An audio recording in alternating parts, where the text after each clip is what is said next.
All right, everybody. Thank you guys for hanging out.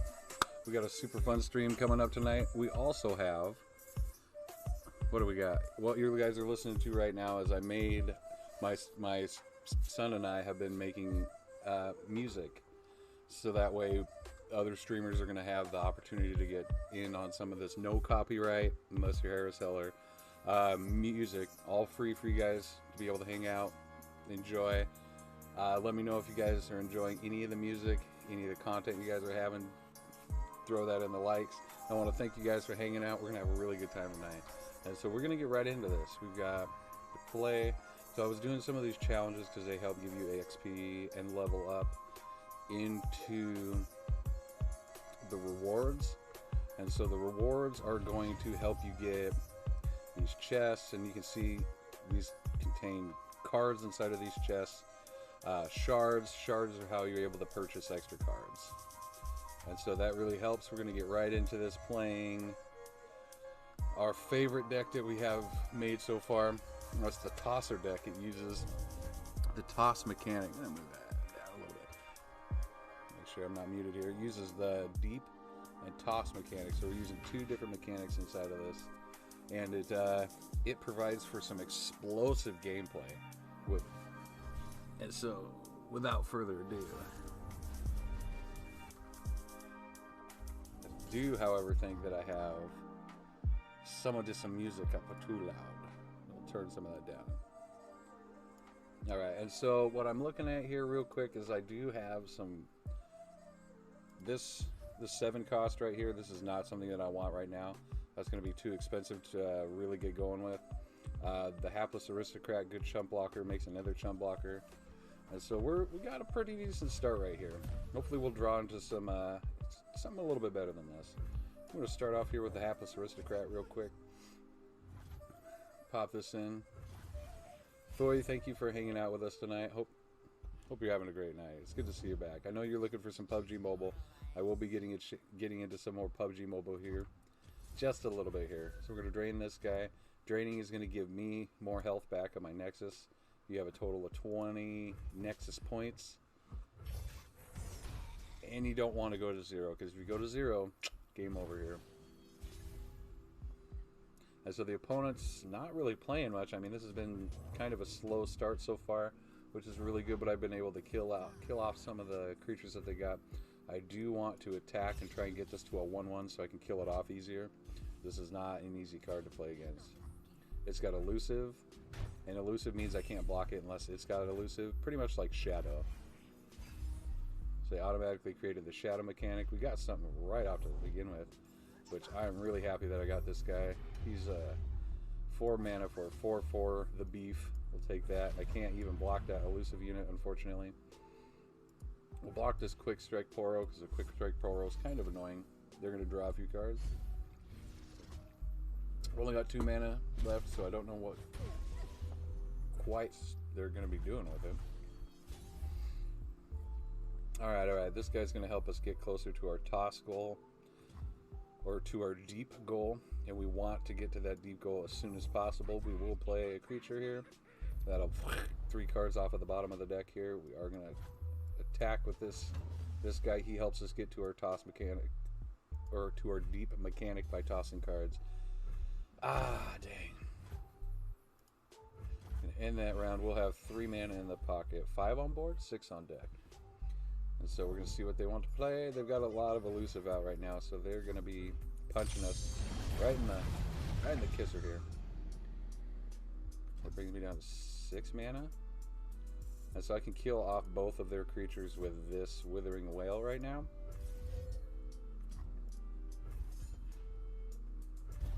Yes, and we do not want those elusive creatures on the board against us. They are not nice for us to be playing against.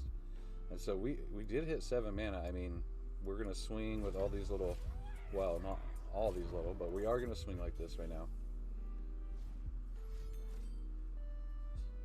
So Burst of Ages helps him create cards in hand. Not super scary, but it can be very annoying. We're going to do a good hit on damage here. Ah, the nose. Ooh, they threw out Karma, and that is not good. So they spend a lot of mana to bring out Karma.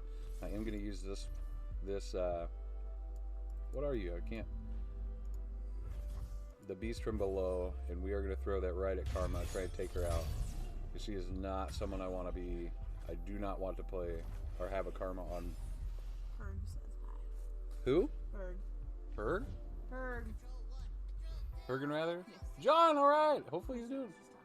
Oh, were you? Okay. He's doing well, yeah? Yeah. Alright, good to hear. I haven't heard from him in a little while. Just heard from a friend of family friend of ours that he is doing well.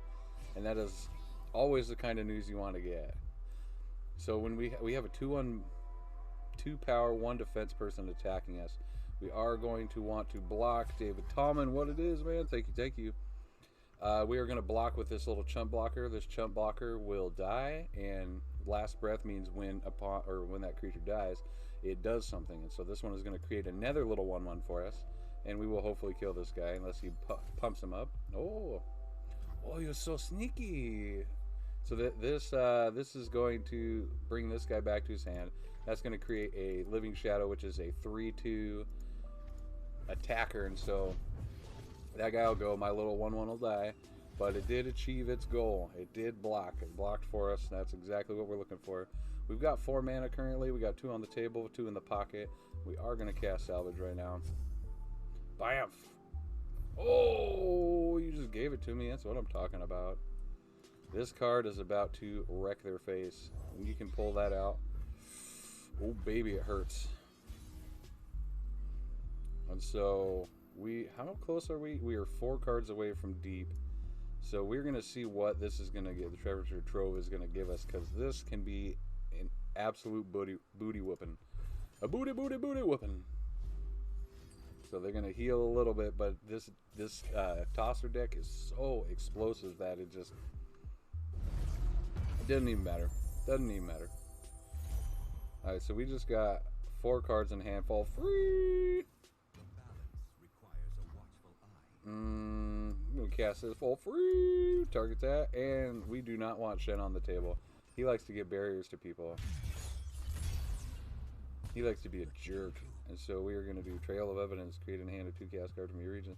It costs 0. So we just got a card that creates something in hand that's fall free. Glimpse from Beyond. We're going to draw 2 cards here in a second. But first, I want to make sure when I'm summoning deal 1 to all other allies. Oh, that'll clear my board. But that's a 5/5. Like, I'm not going to hate on that.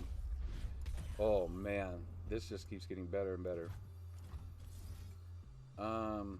This will help me get closer to my toss goal as well.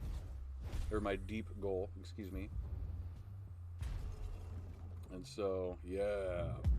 We just hit deep. Need 1 more. So that guy's going to be 1 cost cheaper.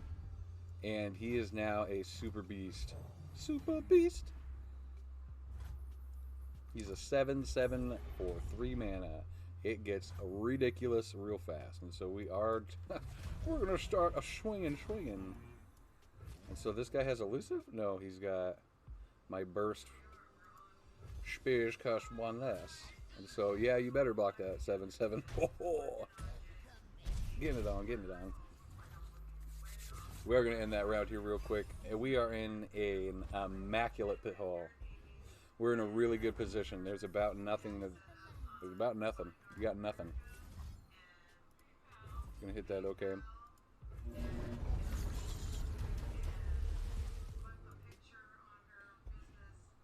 Oh, this is amazing. So we are gonna block.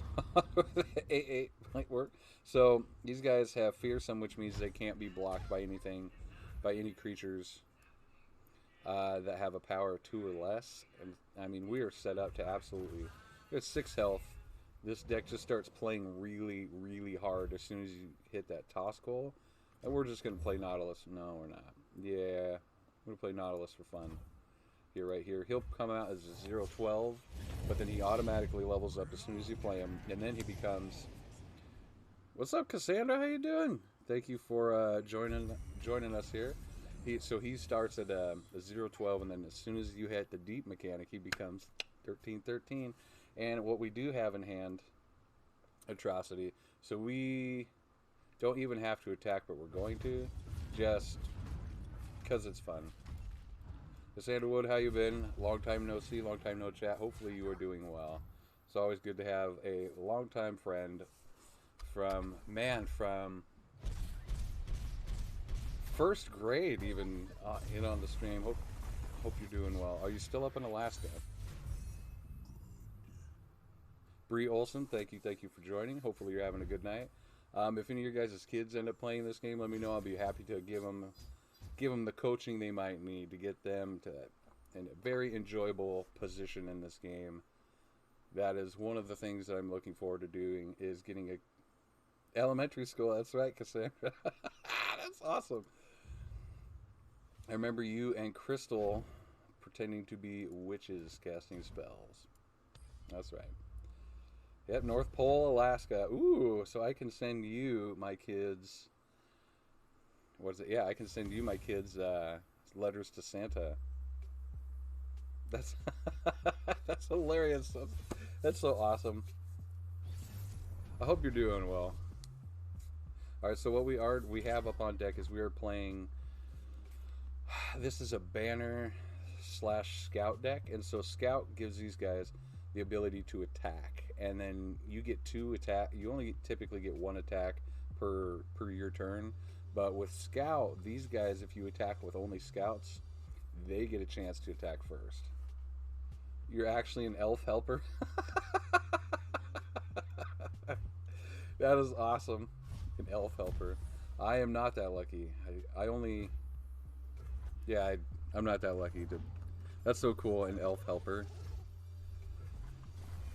So they played this little 1/1 Poro, but he creates other Poros in hand, and so that quickly becomes an issue. Like they already have two little guys, 2 little 1/1s. So we're going to play the Bright Steel Protector. Bright Steel Protector is typically not a creature you want to play right in the beginning, but that's all I got, and I don't want to take 3 damage, but we are going to block it off right here. So we'll take 2. We can handle taking a little bit of this early game damage, not too big of a deal, but we do not want to be taking a lot of that damage here, continuously throughout the game. If you take 2 damage every turn, you only got 10 turns to try and make something happen. And so we've got a 3/1, unfortunately. We are going to swing with that 3/1. Hopefully they block, right? We want to reduce the total amount of creatures that they have on their board, because that means we're going to reduce the total amount of threats that they're going to attack us. Ooh, and they drop a bomb. And so I don't have anything yet until turn 4. You can see your voice cracks me up, Stan. You rock. Thank you. Happy to be here. Happy to help. Happy to have a good time. Sometimes not a long time, but a good time. And so they are playing a ton of cards. We have the card advantage, which is very good for us. We are gonna. Oh, we're not gonna do that. Yes, we are. What is this? This is a slow. Okay, so that's fast. You're gonna see some interesting. You're gonna see an interesting play here, because I want to get rid of this guy, this Braum guy. He is a beast, and he's not somebody I want to be playing. He's not somebody that I want on the board for a long time, because he's just gonna create a ton of problems. My voice is cracking me up. I'm glad you enjoy them, Cassandra. Thank you so much. I have gotten very silly on a few streams, but that is the fun, right? Is getting a chance to have a good time every time. And so we're going to see if they play anything. Okay, so fluff everywhere. Poro Herder really helps amplify their deck once they have Poros on. So he's not a character I really want to see him play a lot. They could block with their 2 Poros. That would put me in a really bad position to take 6 unaltered damage here, and I've already taken a bunch. And so I'm just going to use these guys as blockers for now, because they have a Last Breath ability. When they Last Breath ability creates... Oy! So they've got some beef hitting the table. Beef is what's for dinner. And so they are hitting the table. One of the reasons I need to use Quinn right out from hand. So all these creatures have Scout. I could, in theory, just straight up attack with all of them singularly, but not right now. We are going to pass. They have the numbers, and so we need to block appropriately. What we are going to do is we're going to line it up like this. Do you have Overwhelm? Okay, you have Overwhelm. And so I should be able to block this out like this. And so this guy is going to live, which is not really cool, but we need to make something happen here. We will end up taking 2 unless they have some other like tricks that they're going to play. It looks like they are. Ugh. Okay. So both of these guys will survive. Yep. Yep. We're going to trade across right here. We'll trade across right here. These guys are great because they're creating more blockers. That was a rough trade on that one. We will hit the pass, and it's going to be our turn. But what this is going to do is this is going to put us in a lot better of a position. A lot better of a position. So they're going to play out. I know they have cards in hand to be playing out, and that's not. It is not cool. I'm going to play the bannerman. Oh yeah. Start pumping this side of the table here. We've got some serious beef to start attacking with, and we really do need to get the attack on. And so we are going to attack with 4 out of our 5 creatures. I do have Relentless Pursuit, so we're going to see what happens on the next turn. I think I might just end up losing everything, unfortunately, if I do that again. But we'll see what happens here. We hit him for 3. That's good. Looks like we're going to be on the comeback here. We are going to use this, and we're going to see what happens. I know they're going to block this guy because he helps pump the board, and that's what we're looking for, is to pump it louder. Yep. What are they doing here? We got poor allies everywhere. Oh, so that one will live, unfortunately. But we will pump them for 8 real hard and do a good trade right there. So now you can see that we have switched across the board. We're looking really solid here. Oh, it just keeps getting better and better. We're going to block with one of these guys, with one of these. A loyal badger bear. A loyal badger bear. So we've blocked out. I mean, we're looking really solid. Yes. It's only going to get better. How many times have we attacked? 2 or 4 times. We could make it our attack round, and I think we're going to. So now they're going to have some serious beef to have to deal with right now. They have to play something. It's going to be the opponent's turn. I think we just won. We just swung for the win right here. Yes, that's what I'm talking about. This bannerman, the bannerman scout mechanic combo provides for some really surprising like turnarounds. I've been really impressed with it, but I've also seen it fall flat on its face a few times, which I suppose that's true for any deck. Booyah! Thank you. So, all right, Cassandra, what have you been up to? How have you been? What are you doing these days? It is like it has been a grip since last we have gotten a chance to hang out. There's been a lot going on with me, but if there's that much going on with me, there has to be a lot going on with you too. So go ahead, spill your guts. Feel free. I would love to hear about your life. Hey, I know you got kids. How are your kids? What grade are they in? What are they doing?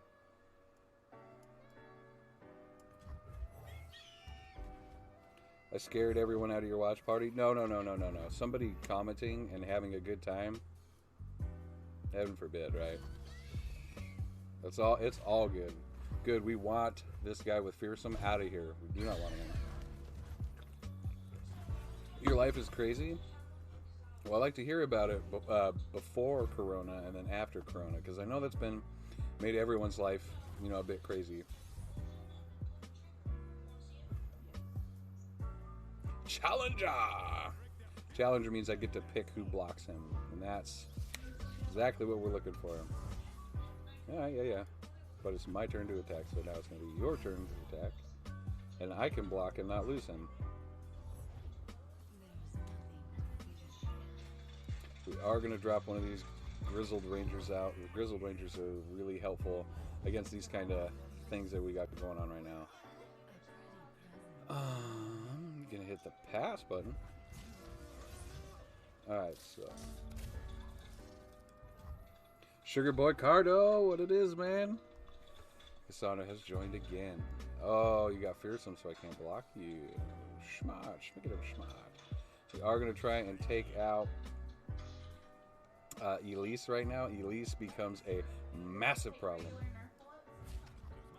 I don't know if I told you about being a surrogate for my best friend. That was before Corona.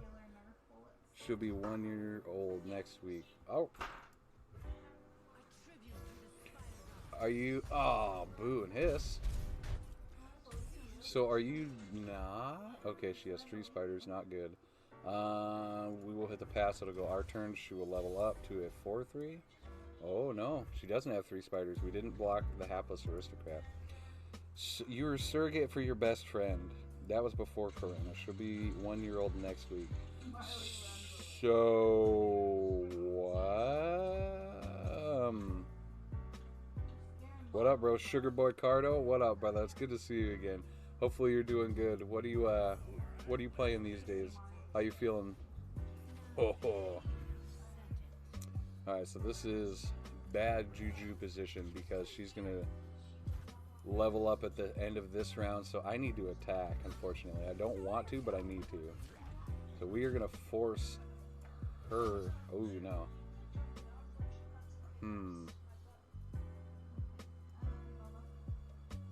We want to kill one of these 3/2s, but I really want her to block right here. Even though it won't kill her, it's still gonna be a problem. I told you it's crazy. Yeah, that's crazy.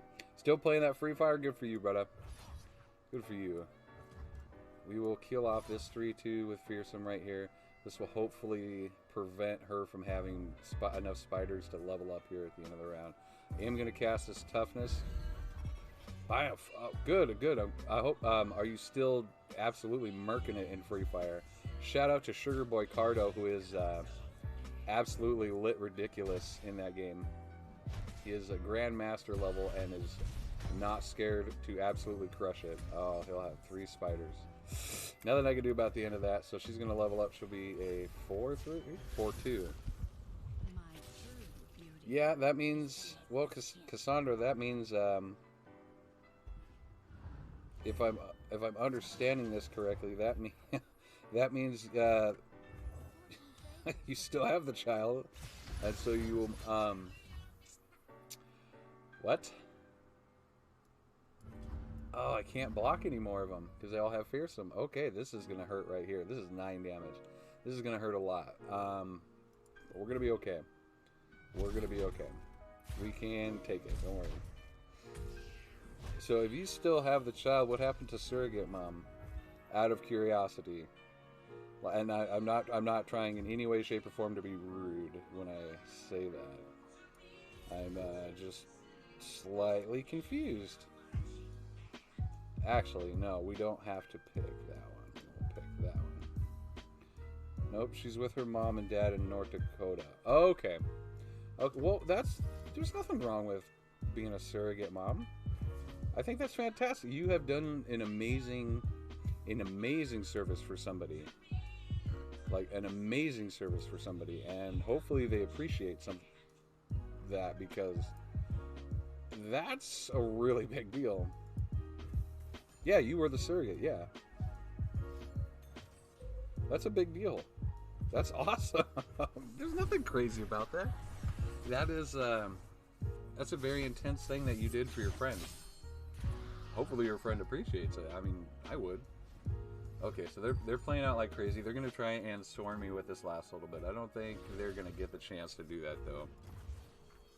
I'm thinking we got this. Yep. It's looking good. And so we're 5. I'm going to play another one of the Grizzled Rangers. This guy has been super helpful. And so we are going to play the Bright Steel Protector. Going to give this guy Barrier. And we're going to attack with him, because this will give us 2 attack rounds. Watch this. See that scout little symbol right there? I get to be the proud auntie now. It's pretty amazing. That's so cool. Proud auntie for the win, for real though. Like, for real. Dude, that's so cool. I think that's so cool.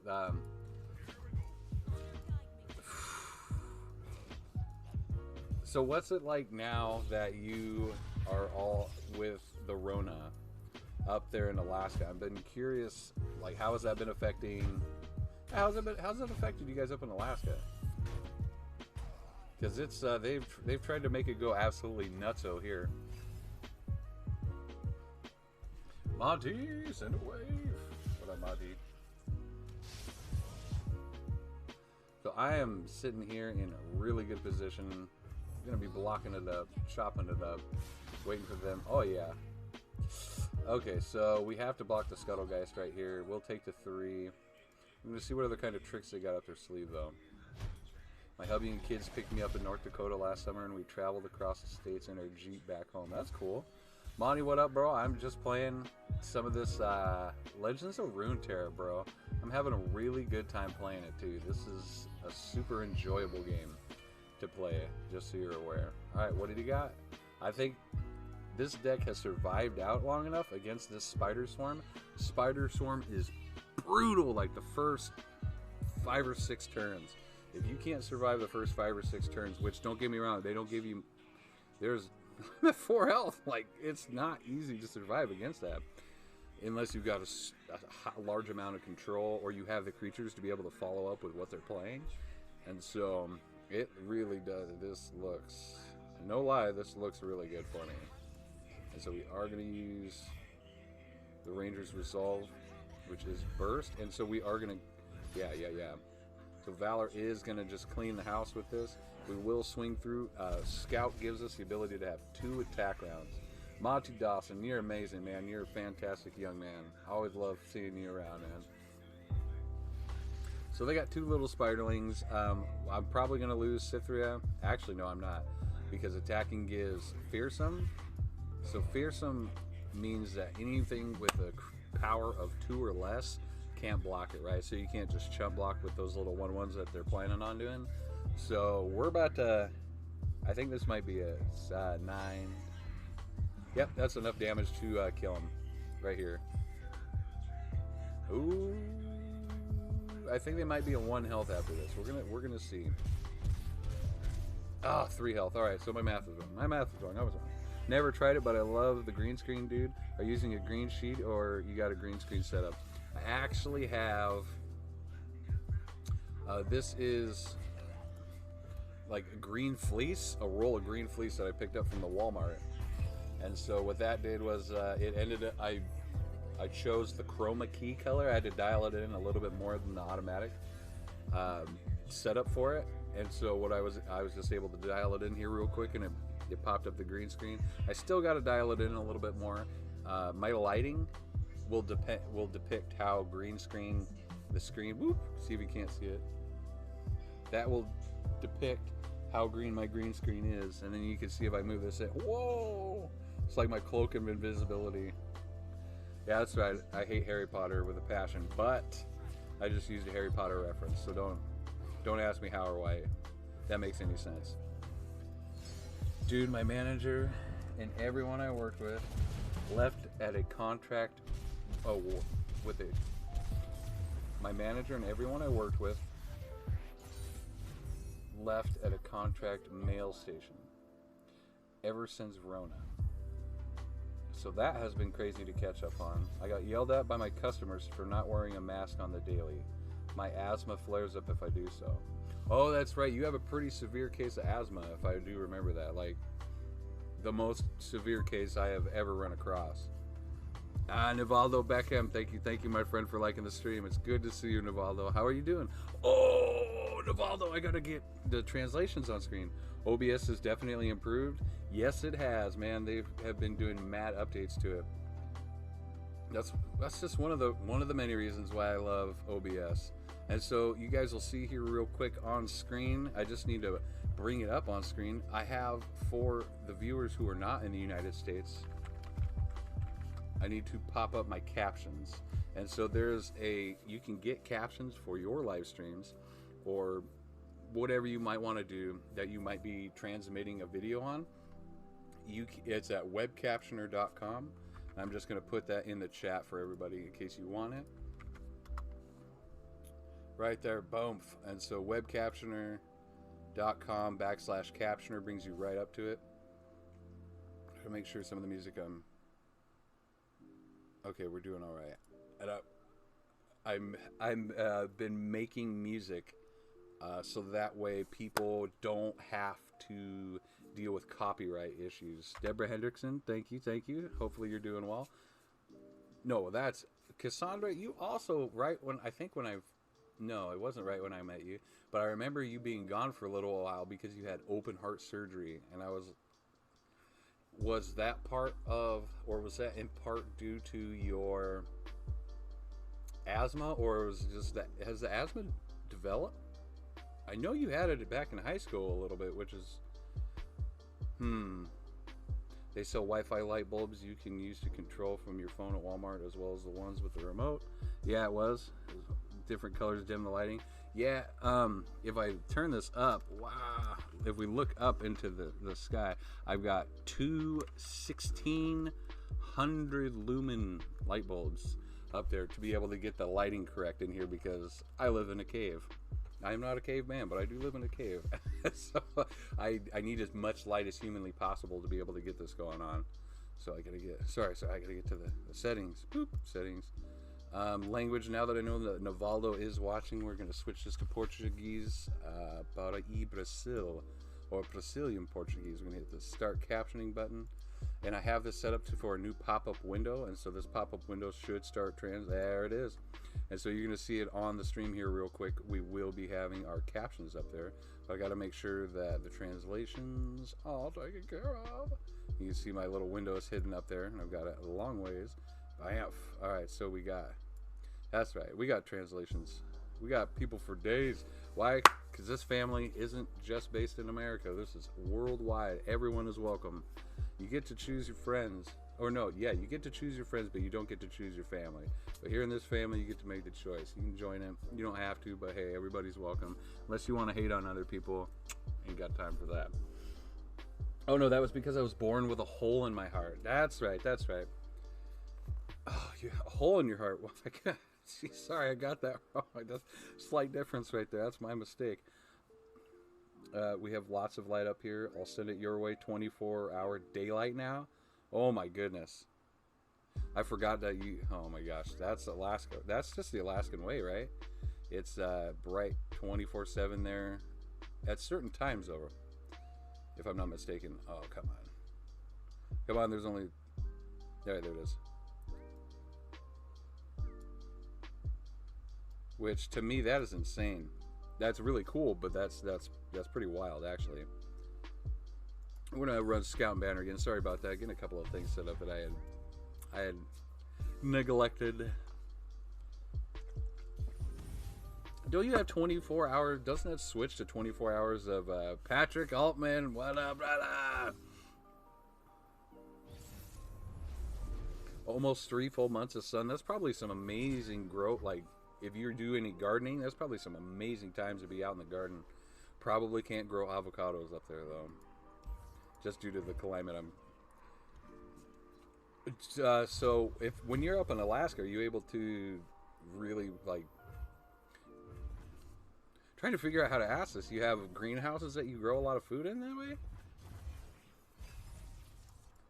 Patrick Altman, how you doing, buddy? I know that you popped off over to Hoffman. I know that you've been out of Intel. Tell me, how is your time bet at Intel? I'm curious. I want to know, man. Hopefully you're still there.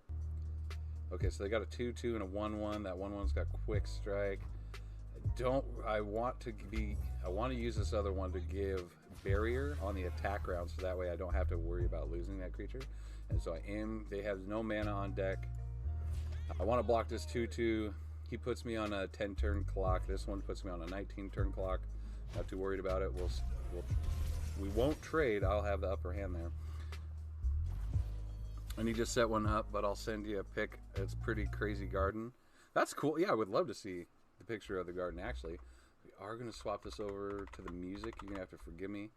I have been working very hard the last few days / weeks, getting a lot of things set up for people. I made all my own music to be able to stream with. I do like to pull some music from a site that I can't say, because otherwise I might have potential issues with them, because they don't agree.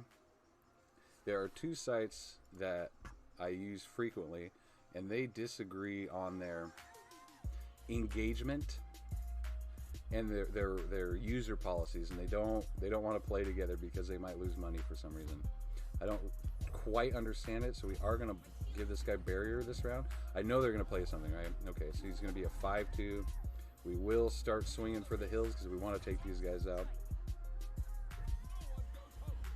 I would love to see I've heard of that the gardening potential inside of Alaska is crazy, and I would love to see what you have, because 3 months of 24-hour daylight would be pretty nuts, to be very honest. Yeah, you have. I can tell a huge difference from when you started.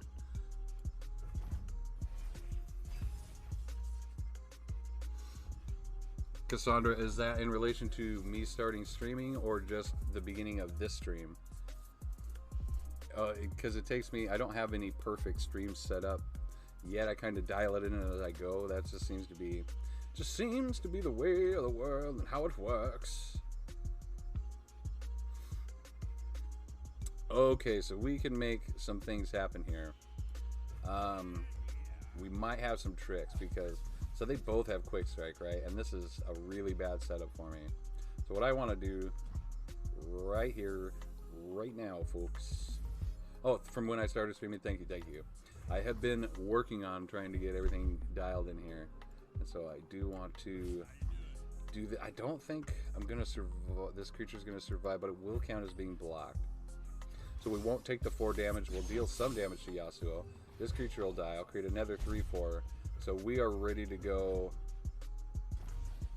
right now. Well, thank you, Cassandra. This is one of the goals, is to, that's the dream, is to do this professionally full time, but we'll see if I ever get there. I would love to be able to do this full time.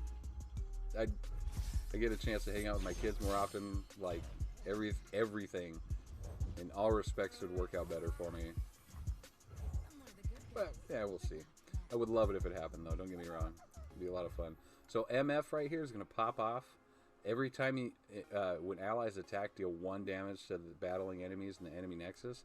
So if these guys step out to block, they will count as a block, and I won't unfortunately be able to. Per se get the damage in, but I will get rid of the enemies, and so I know that they're going to block. You want to block. And so every time, oh, I'm gonna lose MF right here, unfortunately. But that's okay. She has done her job. This guy is just gonna keep wailing on people. Give my supported ally +1/+1. Okay. So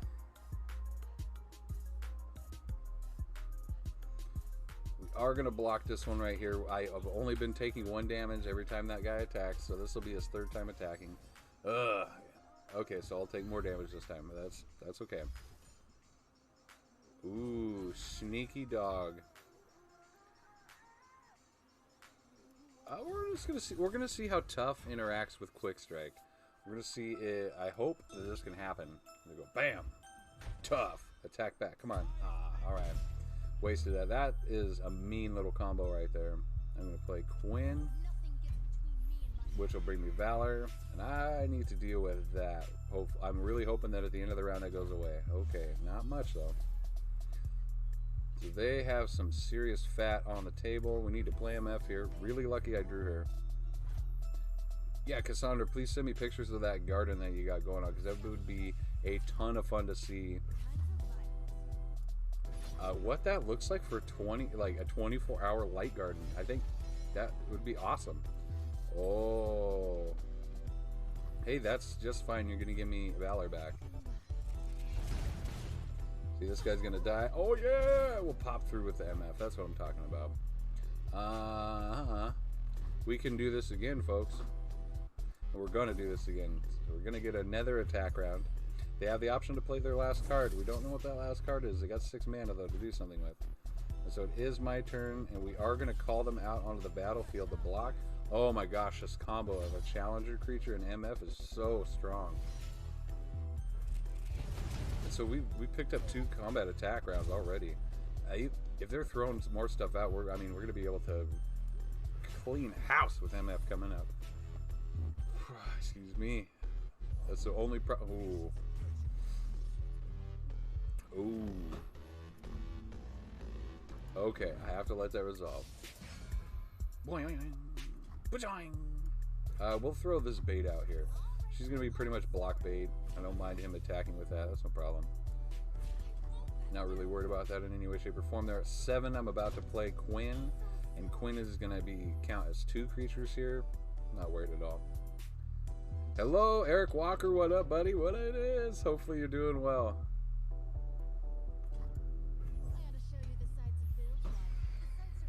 Man, what have you been up to, bro? We're gonna end the round. We want that attack phase. We want that attack phase. We're gonna be getting some. And so I think we got this right here, actually, without it. Yeah, we're gonna. So I have 2 Valors out. Check this out. We're gonna force them to block right here, and we're just gonna swing with everything else. Right? There's nothing else that they can do about that. And so that brings them to 6, and we got 6 right here between these 2 creatures. And that's good game.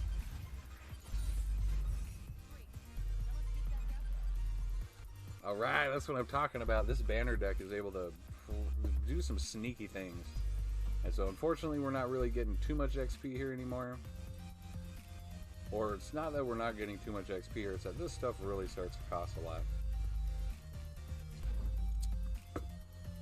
Hopefully you guys are having a good time with this tonight, because I am. I always have a good time here. Austin Whitaker, how you doing, buddy? How you been, brother? From another. I'm doing really good, Austin. Hopefully you are doing good. Forgive me, I had that chat down for a second. I wasn't able to see all the chat from Facebook. I also don't see you in one of the... Okay, so you clicked it on another way. Hopefully you're doing good, man. I'm doing good. We're hanging out. We're having a good time. Rocking and rolling. We just got back from a trip. We got to go see some fam down... Where did we go? We went down to see Wildlife Safari down in Southern Oregon. And then we got a chance to hang out with Kayla's cousin and her grandma and grandpa. And so that was actually a really super fun time. And we just kind of hung out and kicked it, man. It was really enjoyable. It's nice to just... It was a long drive. That was like a 5-hour drive one way. And so that was a beast of a drive for us to take. But other than that, it was awesome. Nivaldo Beckham, how you doing, buddy? I gotta translate that real quick, everybody, so please forgive me. I have Google Translate, like, Morgan, what?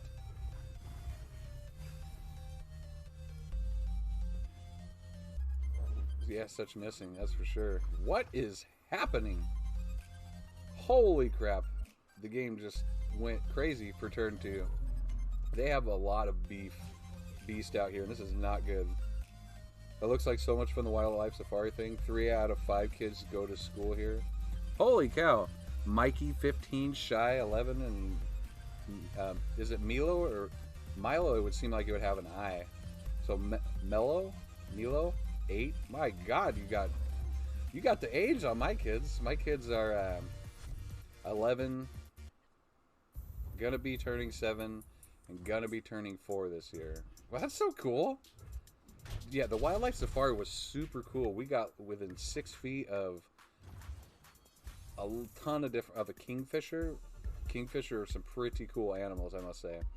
Not only that, we were within 6 feet of a giraffe, like a real live, humongous giraffe. I did not really... I saw him...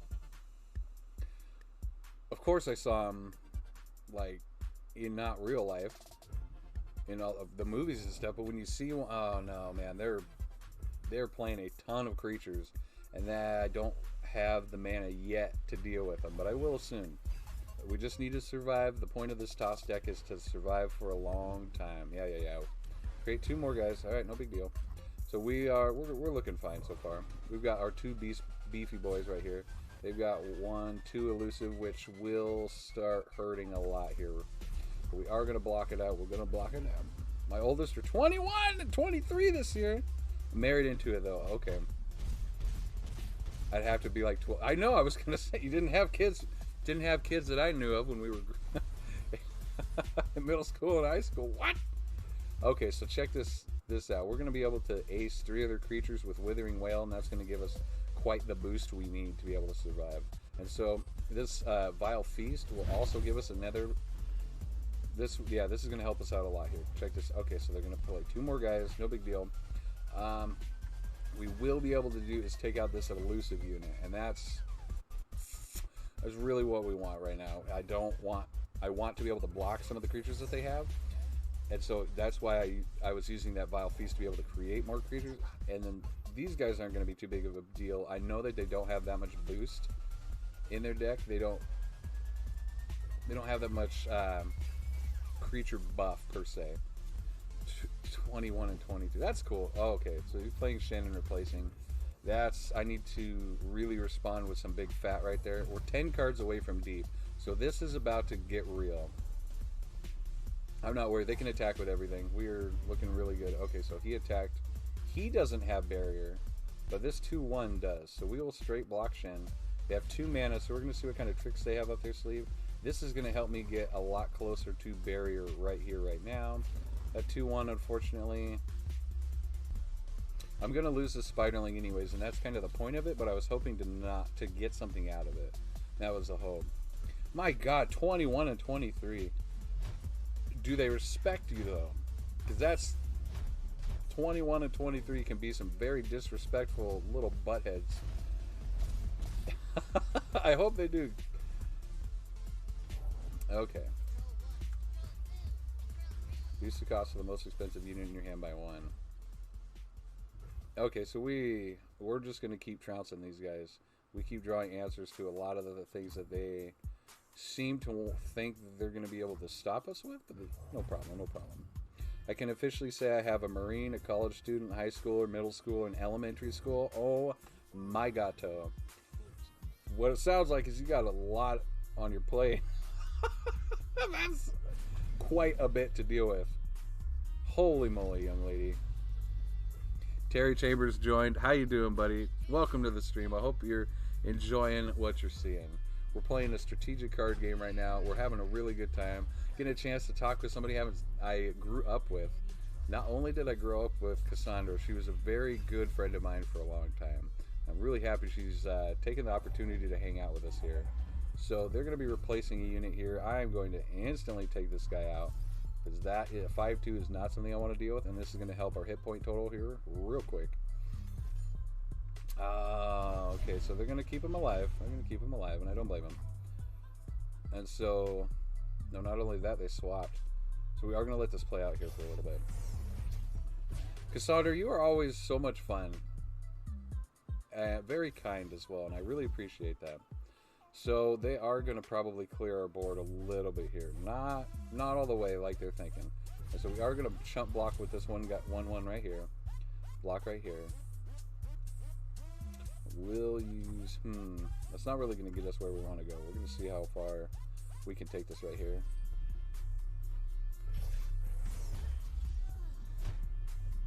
Okay, so I wish I could use that to block with. Treasure Trove is going to help us out a lot, because I mean, don't get me wrong, this doesn't, by the numbers, this doesn't look good, but we do have 4 cards in hand. They have 2.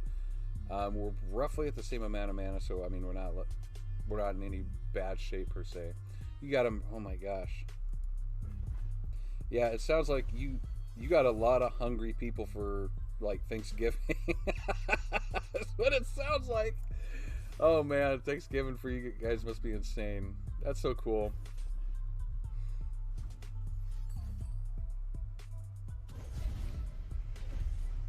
Oh wow. A Marine, a college student, a high schooler, a middle schooler, and an elementary schooler. That is nuts. Alright, if we're gonna say anything, that is a lot. Yeah, that I stand by my original remark of saying that is quite, holy moly, that is a lot of food on Thanksgiving. Alright, so we just picked up a ton of stuff out of that. Oh man, not a whole bunch of stuff that we can actually use though.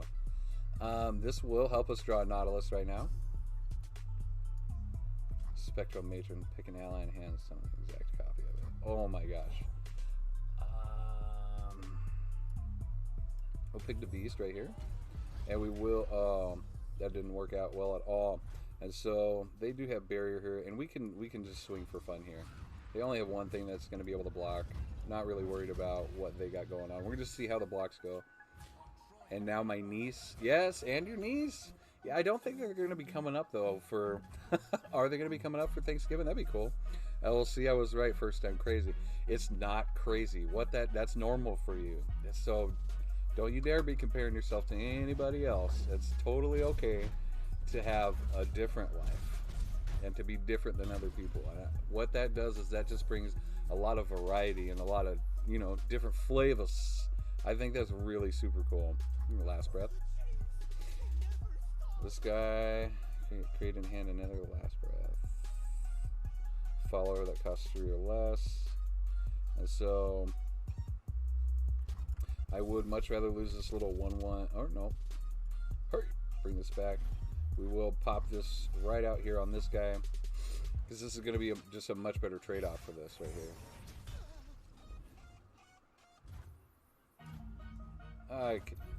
I didn't want to do that. That's fine. I think that's really cool that you have such an active life, Cassandra. It is totally okay to live outside of what other people consider normal. I see that in a lot of people inside of my little group, or inside of the group that is my life. And some of us are radical Christians.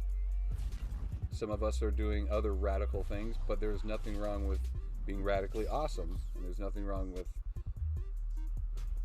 just having a different radical life. Absolutely nothing wrong with it at all. I should wait till about midnight and show you around up here. I would. Oh man, that'd be so cool. What times? Yeah. What is normal? To try and define something as normal is almost a joke these days. Especially these days. Like, oh, it's almost laughable to think about things as normal, or what is normal these days, because it's like it's absolute madness. But I mean, it's not really madness. We've seen stuff like this go down before, and so none of this is too crazy. You're an hour behind you up here, so that would mean if it is, what time is it? Woo. So it's 9. It's 8 o'clock. Okay. Yeah. Hey, I would love to see what it looks like at midnight there. I think that'd be super cool, because I know that you guys have some crazy garden. Yes, help me draw a card, please. You have an insane garden, and I've never... Oh, yes, I do. Also, are you able to see the Aurora Borealis where you're at? I do. My wife and I do, and my wife is an amazing artist. You two would actually get along, like, splendidly. It would be so cool to see pictures of the Aurora Borealis, or even that kind of... that dusk or twilight kind of a look, and I only say that because, well, I don't only say that, but it would be cool because I could do what am I trying to get? I need to get to the point and say what I'm trying to say. I want to do an acrylic art pour that is those kind of twilight colors and the Aurora Borealis, and that's been on my heart to do one of those kind of pours. So if to the game here, just for a moment, if you're able to check this game out, you have a lot of them on your Facebook. I'm gonna have to check them out. I haven't actually seen your feed in a long time, and I don't know why I don't get to see your feed. Facebook and its algorithm is weird. I don't understand that. So if you guys are looking at this board, we have successfully defended everything that they've thrown against us, and this looks absolutely bad for them. So we're gonna swing for the hills. Run to the hills. Dun dun dun dun dun dun dun. And so we're punching it out. We're swinging it out. All right, we'll have to check out your Facebook there, Cassandra, because I need that kind of inspiration. I need to get my head wrapped around the colors that I need for that kind of a pour. Because I've got what? Okay. You're gonna grant all of those ethereal, and I will just swing out like crazy. So that was a good play on their part, but they went negative 39 damage. So I mean, we absolutely wrecked them. I'm gonna hop off screen here for just a second to grab something.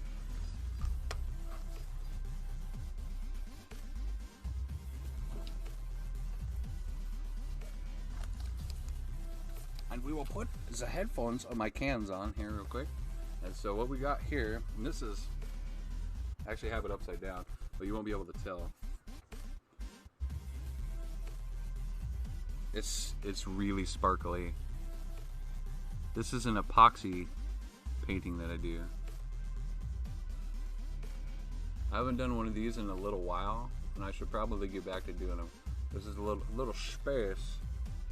Star Trek inspiration here. Trying to get that centered into the picture here.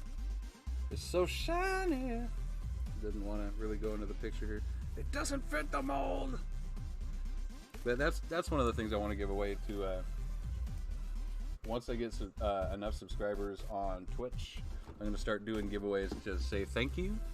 That's going to be one of the things that I want to start giving away is some art. I think that'd be a lot of fun to be able to give away art when it's.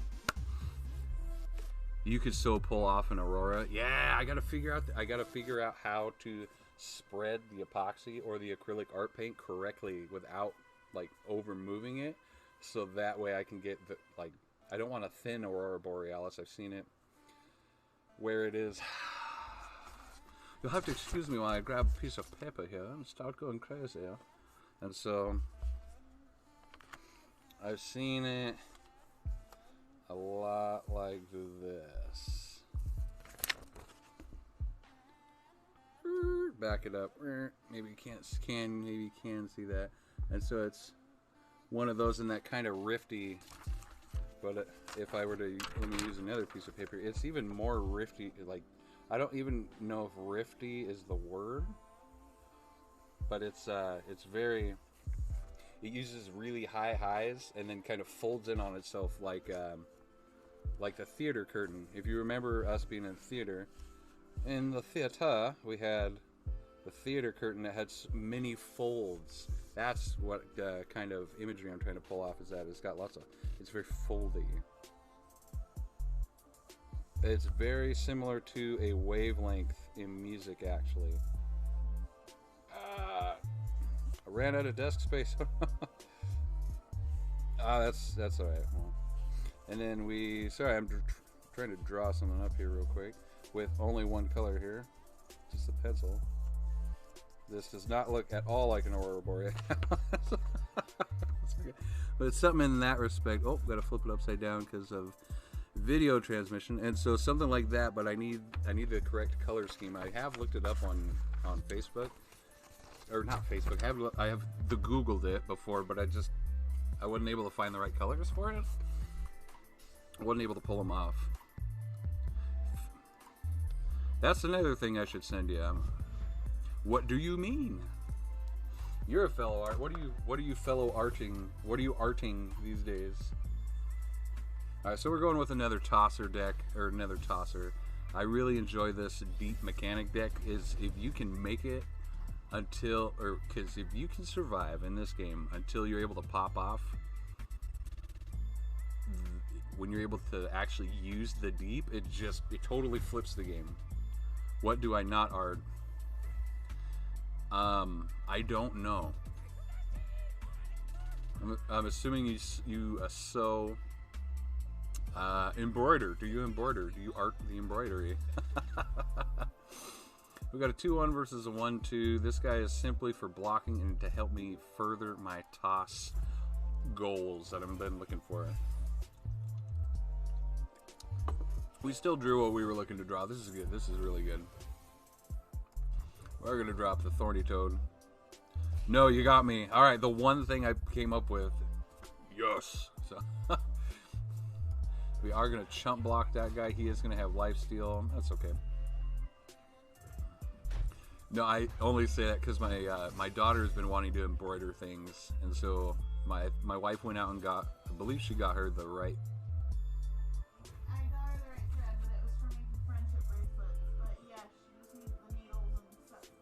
so we just need to get the needles for embroider, and we will be able to get we will be able to get my daughter to be able to embroider. My wife did go out to get embroidery thread, but that got used as friendship bracelets, which I thought was pretty super cool. No, send them to the Stanley Murray. That would be just fine.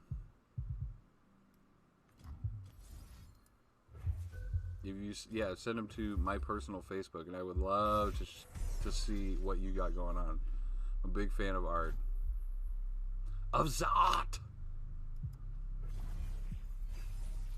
So they have played Zed. Zed can be a huge pain in the butt because he's got lots of tricks up his sleeve. But we have lots of tricks too. I just need him to attack. Like I need him to spend mana. I need to see what he wants to do here.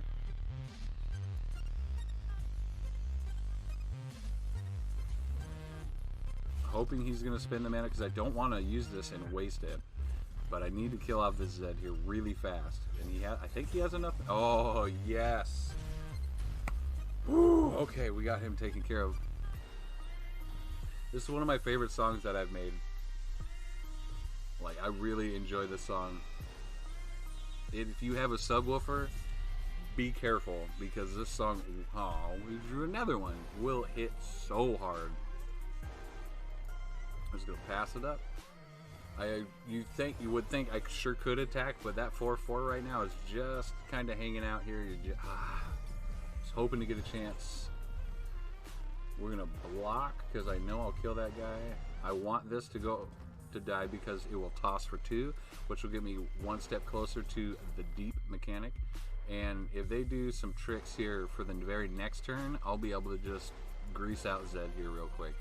The Zed is a constant nuisance if this guy doesn't kill him.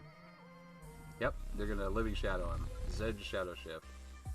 And so Zed's gonna go back to his hand, meaning he'll create another 3/2, so I'm going to use the Lure of the Depths here real quick. Yeah, we just drew all 3 of these guys so we can handle anything they want to throw this way. Alright, so Cassandra, are you doing, does that mean you're doing acrylic art pouring? You're doing the fluid art as well? That's one of the things my wife loves doing. She is awesome at it too. Like, mad props to Kayla Murray. You can find her at Kayla, or what is it, Kayla Murray Studios? KD Studios? You can find her stuff at KB Studios. Forrest Gump waved me. Almost rude, but hilarious. And so we are going to just eat the Zed. We're going to force them to have to respond and deal with it. Right, so now they get to deal with it. Yes, we got rid of Zed. He is no more. I cannot stand Zed half the time. He's a jerk. Melody and I tried to.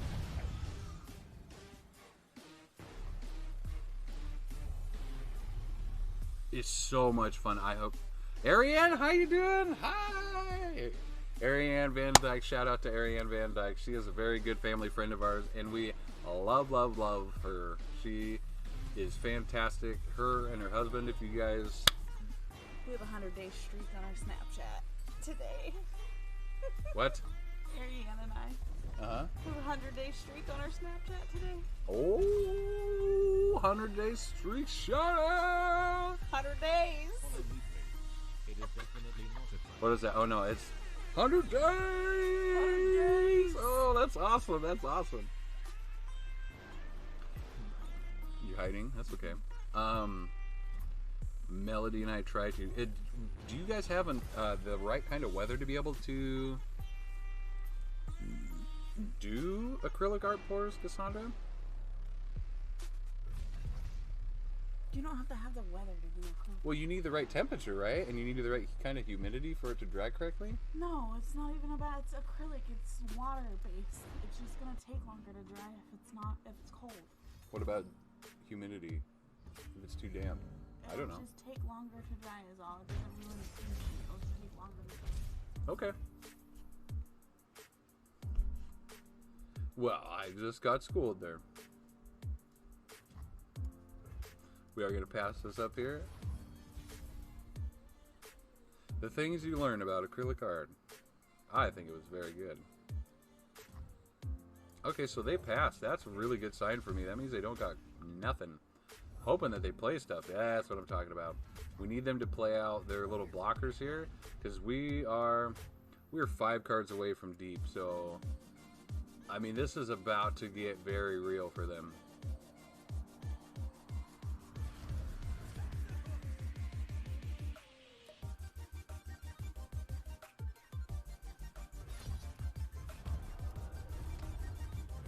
And I'm back. All right, welcome back. So, Cassandra, what is your... You guys have some pretty interesting temperature there. How long does it take for your stuff to dry? When you do acrylic pours, how long does that take to dry?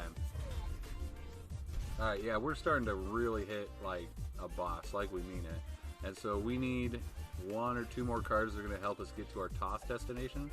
And we're going to be rocking and rolling. Rowan Sharkey has liked the stream. Thank you, Rowan. Rowan has been super OG for a while. I gotta say, Rowan has been incredibly helpful for getting it. Oh, it shared the stream. Thank you. We got the little zombie running on. I thought I edited that, actually. Rowan has been super instrumental in sharing and liking and just helping me get my stream out there. And that's, you have to let it sit overnight. That's not too bad. That's not too bad at all. So, thank you, Rowan, for being awesome, understanding the dream that I have for wanting to do this and helping me get there. I greatly appreciate it. Okay, so this is why we get to deep. So when we hit the deep mechanic, when I level up copy tossed allies, that cost 4+ into your deck, right? So it doesn't, when you're trying to hit your tossed mechanic, it doesn't matter how hard you want to hit it or what you lose, which is why I constantly say, just don't look, just don't look, just don't look, just don't look. I definitely did not say hard woman download. Good God, these captions and translations, the subtitles sometimes are so wrong. So just please be aware that I am not saying half of the terrible things that I'm saying.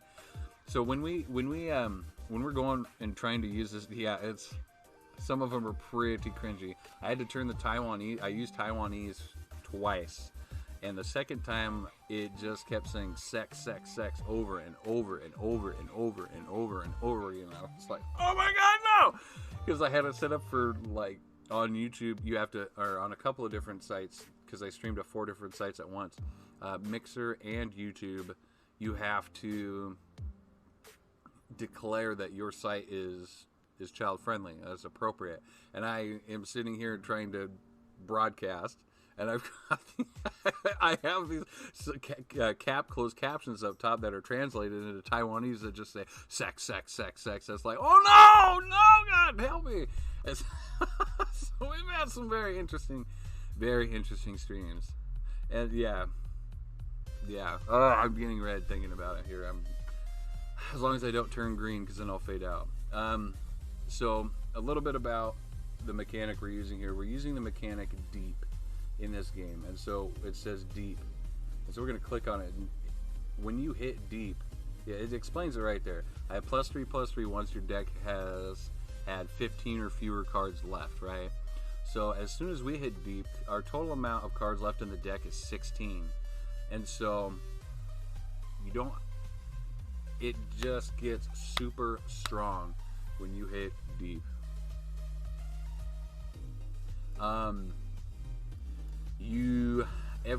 Well, not every creature, the creatures that are supposed to, yes, turning tomato shades. Thank you. That is absolutely what is happening. And so, oh, they're going to recall a unit, but we still have 2/7/7, 7 + 7, 14, baby. That's just enough to make this happen and finish this off. All right, that's what I'm talking about. And so we've got another victory under our hands. This deck is so far, I want to say about an 80% win rate. I have lost it a few times, and just when you get crushed because it is that early game, first 5 turns, and they have a full board of creatures out and are just hitting you with everything. But that's what their deck is meant to do, and you were just like, it hurts. You go, I couldn't do it. I just couldn't survive, man. And it is rough. But shout out to those early game rush down decks. All right, we're picking up some of the grits, and so we are trying to get 1,750 XP. We have a 50% XP bonus going on here, and so you guys are gonna have to excuse me. I'm gonna need to step outside for a few minutes. Not even step outside. I need to go use the bathroom, and so outside is not the place for me to use the bathroom anymore. Now that I'm older, it is acceptable when you are a child, but I am no longer a child. So I will step outside here for just a moment, and I will be right back. Hope you guys are having a good time. I highly enjoy getting a chance to interact with the viewers. I've got one of my viewers is a childhood friend of mine, and Cassandra, I love that you were hanging out with us here tonight. Please do not hesitate to send me some of the pictures of the art that you're doing. That would be so cool. I love that some of the people that I went to school with, hey, we still got a ton. There's a reason I was a good friend of yours, and you were a good friend of mine, and that was because we were doing similar things back then. And guess what? Still doing them. All these years later, what, at 30, I met you when we were like 6 or 7. So 27 or 28 years later, still doing the same thing. That's so cool. And you still have a life that is the spice. Throw it out. The variety is the spice of life. No ages. Whoops. That was only merely 5 years ago. We met when we were. Oh God, I'm just gonna sink this ship here real quick. I will be right back. Thank you guys. I'm gonna be playing some more of this copyright-free music. If you guys want to use it, please feel free to use it on any of your live streams or anything that you transmit over the internet because you don't want a DMCA strike or DMAC strike on any of your accounts. Copyright free music here, soundcloud.com/of Judah, or you can find it on my YouTube page, and you can find that by searching out AOFGS. We'll be right back.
All right, we are back. Starting soon is correct, so we are back with hitting up some of this live gameplay.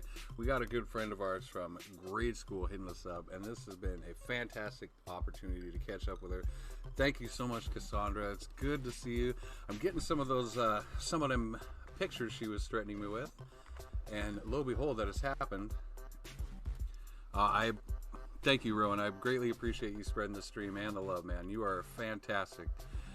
We are going to check out some of these pictures here real quick. Cassandra, is it alright if I throw them up on stream and shout you out like that? You might not be able to see it because I see that you just joined back up, meaning that you might not have the best connection, because I've seen you join probably 5 or 6 times. Here's a pumpkin you carved. Oh, let me guess. It's immaculate. Ah, it looks like a pug. That's so cool. You only sent one. I was assuming that there's going to be a ton more. You sent a pumpkin carving of a pug. That is legit. Well done. I can only carve like little fangy things with like the triangle eyes. We should drive out to Dufur tomorrow. Holy moly. That's E.T. Ooh. So E.T. and a pug. Whoops. E.T. That is Pug E.T. Forgive me. Oh no, I just totally botched that. I can't. I just took like a 3-minute break. I can't take another one to dive out of that. So please forgive me, Cassandra. My interpretation was that it was a pug, so please forgive me on that one. That is still really awesome.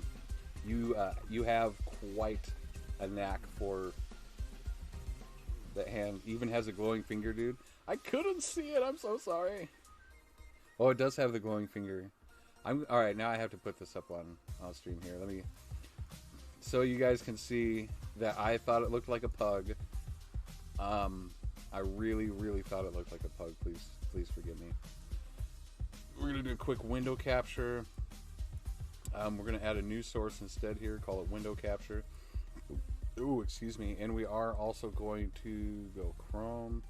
This will bring, yep, we can see that right there on screen.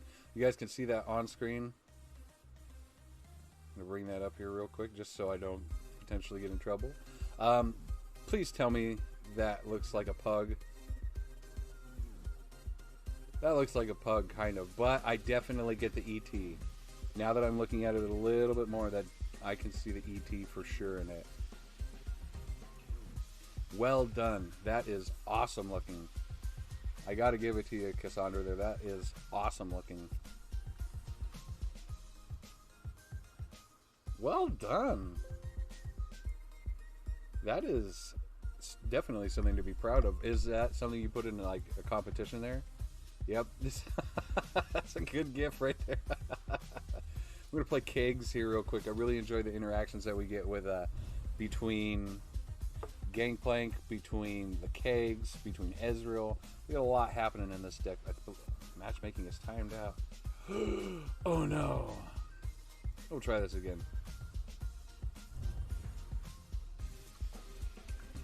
We're gonna try it again. And so thank you guys for hanging out with me. I am your host, Stanley Murray, here for Alpha and Omega Family Gaming and Live Streaming. We are getting it down with some Legends of Runeterra, still playtesting out some of the issues that I've got with some of these decks. I had a viewer send me a deck that I was supposed to try, and I've got all but 4 cards of it. And so we're working on getting those cards. We're trying to grind some of these games out, get them taken care of. If you guys are enjoying any of the music that we've got going on, you guys can too. Use this music on your streams. Unless you are Harris Heller, you have my complete permission to use them. You can find them by searching AOFGS on YouTube, and it should pull up Alpha and Omega Family Gaming and Live Streaming's YouTube. Look under the playlists, and you'll see the no copyright music. It only has 3 tracks so far, but I've got 5 more songs I'm going to be putting up on there. And then I'm going to be taking all, I think it's 15. What? We're going to try this again. What in the heck is going on here? Usually this just pops off and you're like in a match in like 3 seconds. I've 15, 20 songs on SoundCloud, which you can find soundcloud.com/of Judah. Actually, I will probably post some of those links in the the comments here very soon. Oh, gotta make sure I'm not missing any of the chat here. I sometimes forget that we're doing that. Make sure I got the chat up here, and so, all right. We've got that up here. We are rocking and rolling, having a good time tonight, enjoying, getting a chance to catch up with some friends of ours here. This is not good. Waiting for an opponent to queue up. Nobody wants to queue up. We are going to go to the home. We might have to restart the client here. This does happen every now and then when you're just play testing like crazy. And so I try to have these decks as nailed out and as down firmly as possible before I really start playing against other people. I don't want it to just be an absolute field day for them. Crap. Spider Swarm is probably the second hardest opponent to play against for the AI, and it really tests the early game of your deck. Like, if you're gonna make it in this game, and you need to figure out whether or not you're gonna be able to survive the early rush, try and get against the Spider Swarm AI. That is pretty much a guaranteed. We're gonna figure this out the hard way if this is gonna work or not. And so we've got 2 opportunities to block unless they get released. We can make some plays happen here. I think we're gonna give this shit. We got this. We got this here. They don't have any first turn plays, which is a really good sign. Also a bad sign, meaning that their mana curve is set up for 2 and greater. So they're gonna have baddies to play every turn after this, pretty much. And so we're gonna have to deal with that. Yep. There's Elise right now. Just like we were thinking. We were potentially concerned about. And so we're going to play the 2 powder kegs that each increase the damage that happens against something by 1. And so if Elise attacks this turn, she might be able to attack the powder kegs. Just like that, unfortunately. So we're going to lose. We're going to lose our powder kegs, which stinks, and take 1. Boo and hiss. But that means we don't take it. I just realized you can get picks while on here. Yes, you can. Yes, you can. And so what I do want to do here is try and go nuts and take out Elise right here. So this should hit for at least 1. I want them to play something else. Ah, okay, so they're going to get a Spiderling. We should be able to kill out most of their creatures. Okay, so we hit one of their Spiderlings. We hit Elise. So we are looking really solid here. They're probably going to play another one. Yes.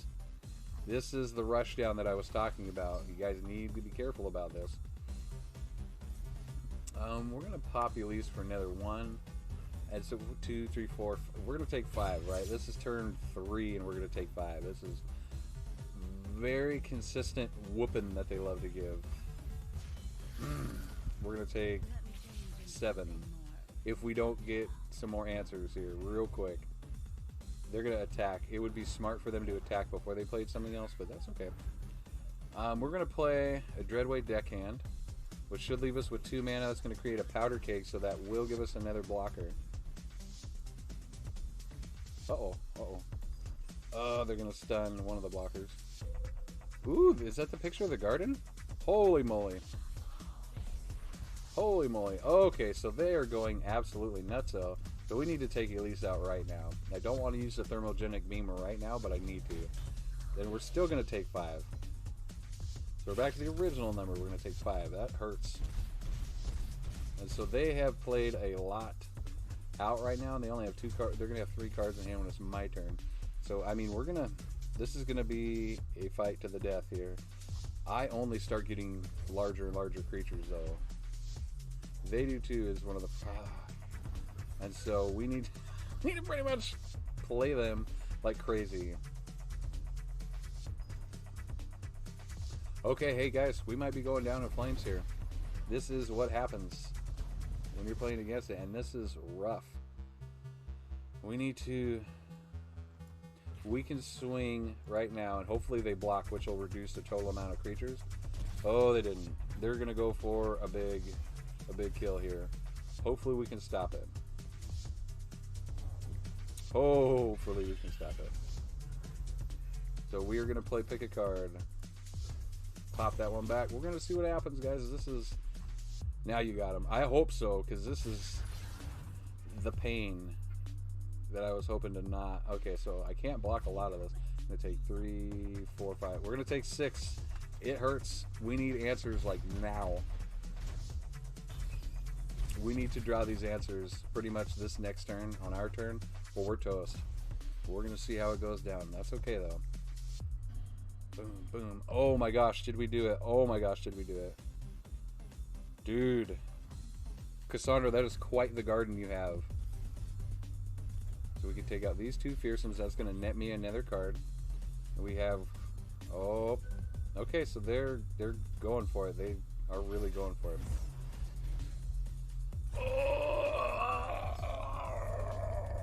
Oh, we may have... Oh, God. This is rough. Okay. So,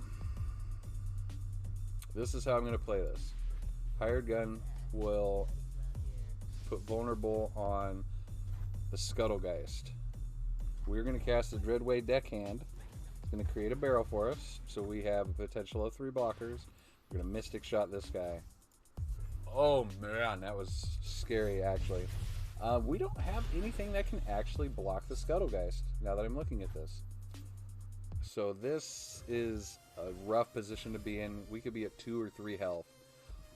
Oh, baby. Oh my gosh. Oh my gosh, this is crazy.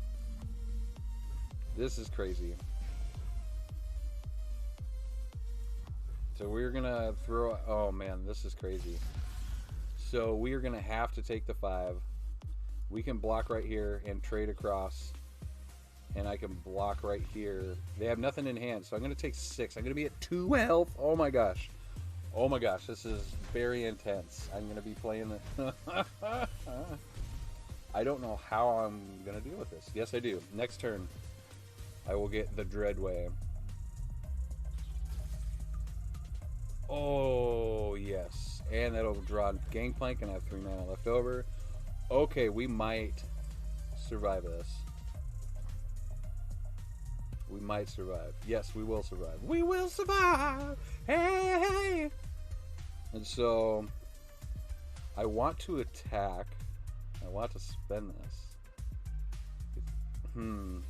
Ezreal's Mystic Shot. Deal 4 to anything. Shuffle an Ezreal in your deck. This made my life a lot easier, actually, right here. Thank you, Ivan. Ivan Harley D. Gomez, thank you so much for the follow. I greatly appreciate it.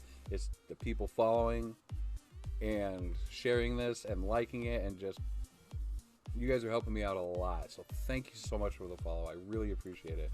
We're going to pop this Scuttlegeist for 4 damage here real quick. You're done spamming me with pictures. We shall see. I'm still on the garden one. Oh, there's tons of them on the garden. Good. Good golly. Man, you are a gardening fool. My goodness, that's so cool. So I lose if they... No, I don't lose. They're going to want to attack right now, and I'm going to try and kill the Scuttlegeist. Oh my gosh, this could be Comeback Central.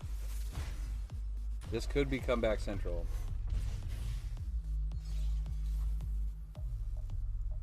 We're going to block with the biggest, nastiest thing that we got, just in case. Yeah, Cassandra, your garden is nuts. All the raised beds, that's really good. My garden is pretty much potatoes, because that seems to be anything that I can grow. Can't grow anything worth a crap other than potatoes. Time to earn your pay. Double all damage dealt by your skills, spells, and allies. So, we've done it, folks. I gotta say that unless they have 2 points of direct damage, and I don't think they do, they might. If they have 1 decimate in that deck, I lose. There is so many. Yeah, I can only grow potatoes. It looks like you were growing things like crazy. So, you have, what, 5 good months of growing opportunity down there, which is really cool. So we're going to go and just start swinging like crazy. Everything we got. We have to take them out as soon as possible. We're at 2 health, but I think we're making the comeback. Don't call me the comeback kid. Oh, Ezreal, my friend. Blech. They're dead. Oh, this is good. This is good. We just lost 1 level up champ. Oh my gosh. Oh my gosh, that happened. So we just pulled a super comeback victory against the roughest AI bot that is possible. I didn't think that was going to happen, but we did it, man. That is so awesome. I got to check the chat here real quick. I want to make sure I'm able to interact with everybody. Okay, I haven't missed anything. I'm going to keep scrolling through these pictures. I like the pots. What? Is that the house? Holy moly, that's so cool. We're hanging out with one of the viewers that we haven't gotten a chance to hang out with for a long time. She's an old friend of ours. Not old, I'm sorry, I should stop using the word old when talking about and with you. That's my bad. You have a beautiful house as well. The second story, lots of windows, lots of light. Super important when you're in Alaska. Yeah, baller. Oh yeah, oh wow, that's what it's like? That's the dark time? It's freaking sunlight out. Oh my gosh. So we got a lot of potential coming up here. These citrus couriers are a big deal. Low-key big deal. Alright, start off with the Dreadway. We know we just need to survive. And we're going to be doing just fine. We unfortunately don't have anything to play first turn. We're in a more reactionary position right now. We are going to parlay you. That's nighttime. You have blackout curtains, right, to deal with that? Because that's nuts. That's like daylight. What is that? Is that a track? I'm sorry, I'm popping off screen here. Oh, dirt covered up. Okay, with the wheelbarrows. Very nice. So we are in a super reactionary position right here, but we are looking really solid. We can make it rain against this. I think I may have messed up here by using make it rain. I think I could have used something else, because those are only going to deal 1 damage to their creatures, but that did help level up Ezreal and Gangplank here. They are going to swing for 2. We're going to see if we can't get another answer for these two guys. I mean, there's only 2 damage. Oh my goodness, so good. So we are gonna answer. We called, you answered, and so that's going to happen. Those guys are toast. They are going to play something else, which I kind of wish I would have waited for the make it rain, so that way I could have hopefully greased out all of those guys. It is their turn. We do have, yes, this is why we're hanging out of the thermogenic beam. We kind of don't need to, because we've got the Mystic Shot to take out any big baddie like that. They've only got 2 mana left, so there's no guarantee that they're going to be able to stop that. Beautiful. So we are going to take the 2, skip the block. Not a big deal, but that does reduce the total casting cost. Yeah, that's insane that that's nighttime there, Cassandra. That blows my mind, because it's just so different from what I'm used to. We're going to swap out one of the thermogenic beams here. We'll have 5 mana. We can hopefully respond with whatever we get in our hand. Coming up here. Kind of want to add Twisted Fate into this deck. Ugh. Okay, so okay. We got some good plays that we're going to be able to make happen here with these drawn cards that we have. We can get rid of every single one of them, so they're not going to be a waste. Oh yeah. Oh yeah. 5 health. Okay. So we'll have 1 mana left, which means the thermogenic beam that we're going to cast is only going to be 1 mana worth. But that is enough to deal 1 damage right there. Oh, 2 damage. Sent you a better pick from the room from our room. Okay. Oh, wow. Yeah, it is. You live in an odd world there, to me, Cassandra. That is like the sun is setting. That is weird. I gotta block this guy, unfortunately. And so I will use the Dreadway Deckhand as a blocker. And so that'll reduce the total amount that we need to. Let's see what's happening here. They like to go nuts here by creating a lot of cards in hands, which, when you have the card advantage, that gives you the options. That gives you the possibility of having answers, and that's more than most people need.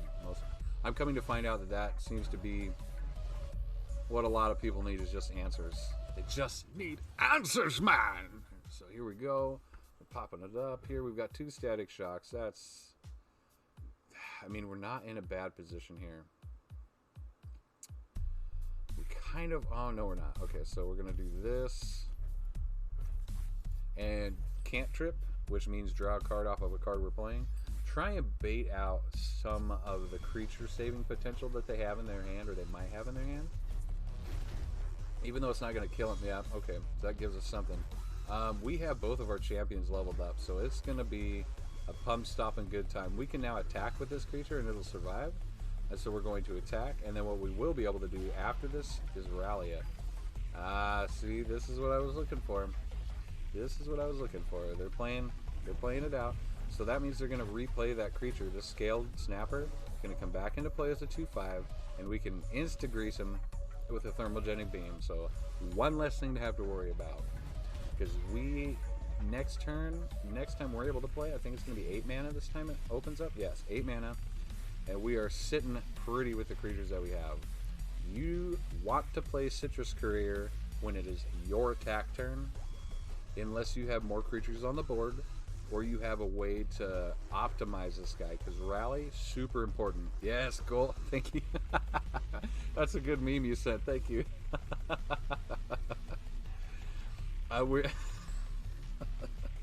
Thank you. That's hilarious. And so I do want to end up with 3 mana in the pocket right here, which is why I'm kind of trying to play out the way that I am right now. And so it is their turn. I could end up, because they haven't cast anything, which makes me think that they don't have much to cast. So I am going... Oh, I don't have enough mana for him now. Boo. And so we will... I can't attack, but we will end the round. We're going to end the round on a very positive note. We have super strong cards in hand. Super strong cards in hand. And so this card right here is amazing. The Dreadway instantly reduces the clock that's on the opponent by half, or it increases the clock against the opponent by half. So now this is going to do 4 damage. This is going to 2. I mean, this just gets stronger and stronger. And so the Dreadway, I might need to buy another one of those, or I might need to use more of them. That is really strong. We're going to see what they got. 2 that they're casting. Oh man. And summon a Tail of the Dragon. Okay, so they're going to be able to block and kill this creature, because that's going to be a 3/2. We should... What? I thought we were going to trade with that. Okay. So we are sitting up on a full rack of mana. They are in trouble. Not even worried about karma at this point. You need to be worried about karma, though. I should be... I got the wrong mentality going on. I think that I have this, but karma really becomes a huge problem, and I mean huge really quick.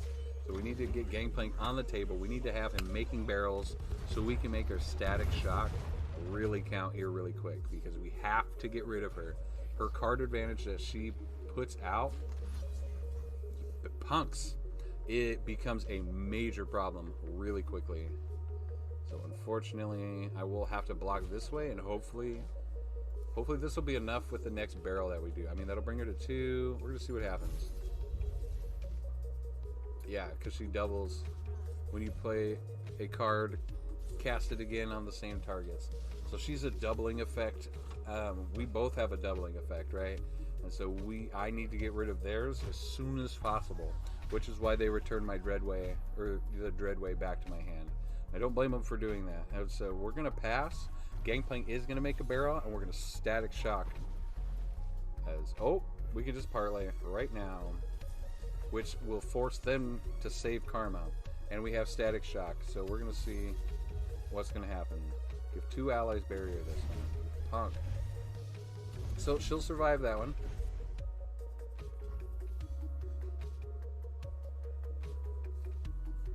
She'll survive that one, because she's got barrier. Like twice. Okay, so that we're gonna cast the Dreadway now and get that guy out. And I want to put this. Yes, since these have elusive, this will deal 4 damage right here. This is gonna... Oh my gosh. I really screwed up by casting all those, because I forgot that I had the Dreadway. I have to hop out. Good night, Stan the man. Great catching up with you. Cassandra, you're fantastic. Oh, sorry about the clapping in the mic. You are fantastic. Please come and hang out again. It was great to have you. I look forward to hearing from you more often. So please have a good night. Be blessed. You're awesome. So what we've got going on is we have the Dreadway. I could have killed Karma by using Static Shock because it would have dealt 2 damage to her right then. Because of the Dreadway. So, I mean, we'll just attack for 4. We'll get it on. Yeah, this is the card advantage. This, like, becomes a huge problem with them. And so they end up having answers. See? Look at that. They end up having answers constantly. And so that was a big mistake on my part, I think. That cost me big time. But that's all right. We popped them for 2. We can still... Oh, yeah. We're drawing answers for Karma right now. This is what we need.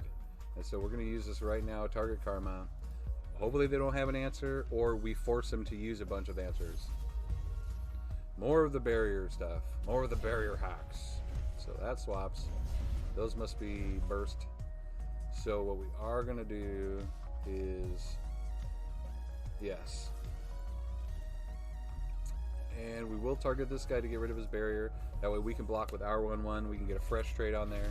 So we had to use the Static Shock to get rid of the barrier. Static Shock also helped us draw into MF, which is going to be really nice. So we dropped a barrier on that Green Glade fellow. So we got 6 mana left. I am going to drop MF right now. So we've got both the pirates. We're going to be rocking and rolling this next attack round. Barrel! Which, oh my gosh, this is so strong.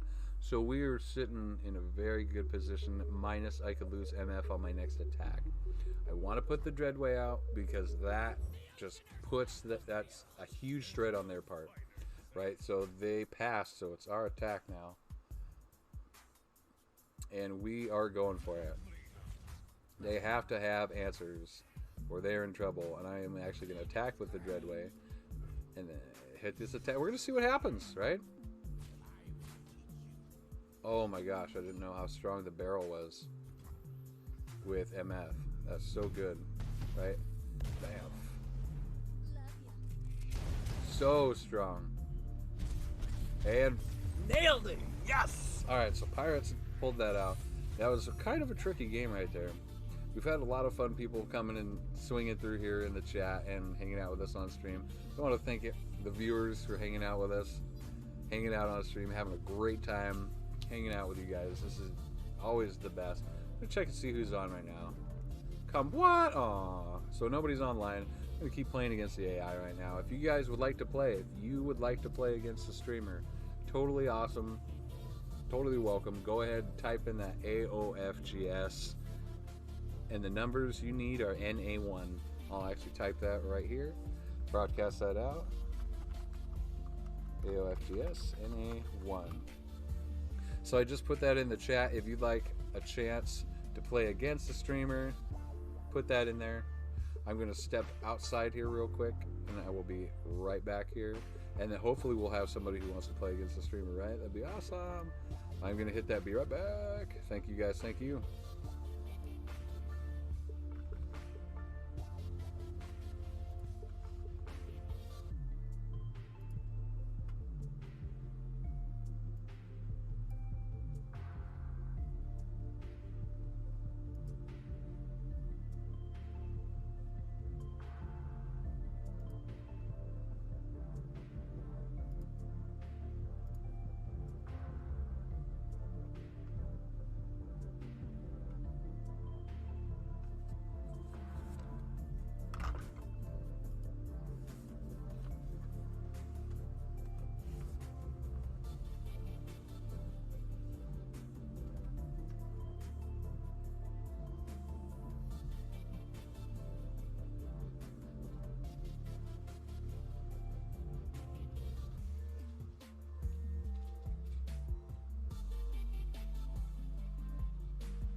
looks like we got somebody. Troza.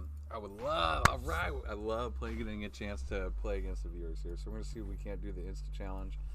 Insta challenge, Torza. If you're seeing I'm not able to actually hit the challenge button, let me know if you are able to hit the challenge button. Sometimes it takes a couple minutes. Then usually, oh yeah, we get it on. And so, just gonna we're gonna click it again. Try the challenge.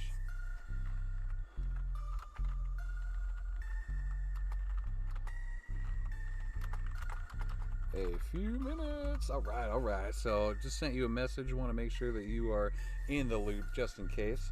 I think it's very important. That whole weird communication thing, right? Let's do that. And so I'm gonna try here one more time. Exit out some of these menus. All right. So we'll give it a sec. We're gonna try just another deck. We got some up here on board, working on some of these decks. And guess what? This is a viewer deck. That's right. I am working on making a deck with the viewers.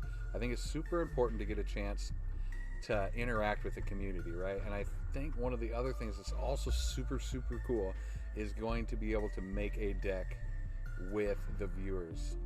And so that is one of the things that I want to do my best to try and get to. Oh. Gary Schilling. All right. Thank you for the follow, man. Wait a second. Is that is that my stepson again? Has just hit the follow button. Thank you, by the way. I really appreciate it. And so we are rocking, rolling, checking out that chat. We're gonna play one quick deck of what are we gonna do? I'm gonna do the aggro AF. We're gonna check the challenge again here real quick, Traza. Unfortunately, it won't let me challenge you, so we're gonna just play a quick deck here. This is my aggro AF deck. We're going to definitely try to see if just one match. We'll see if one match will let us do it.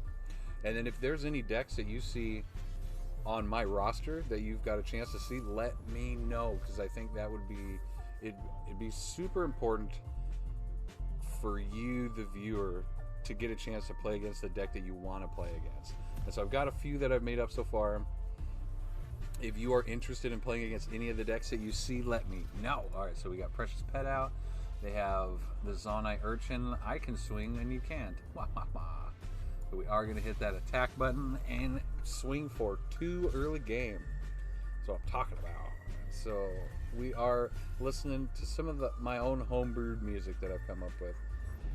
This is all copyright free because I made it. And so we're just going to swap that out here real quick. I do want to get this 3-2 out here as soon as possible. One of the last things I'm looking to do is just get ganged out on by what they've got going on. And so I am going to lose a lot of the creatures across the board. Oh no, I'm not.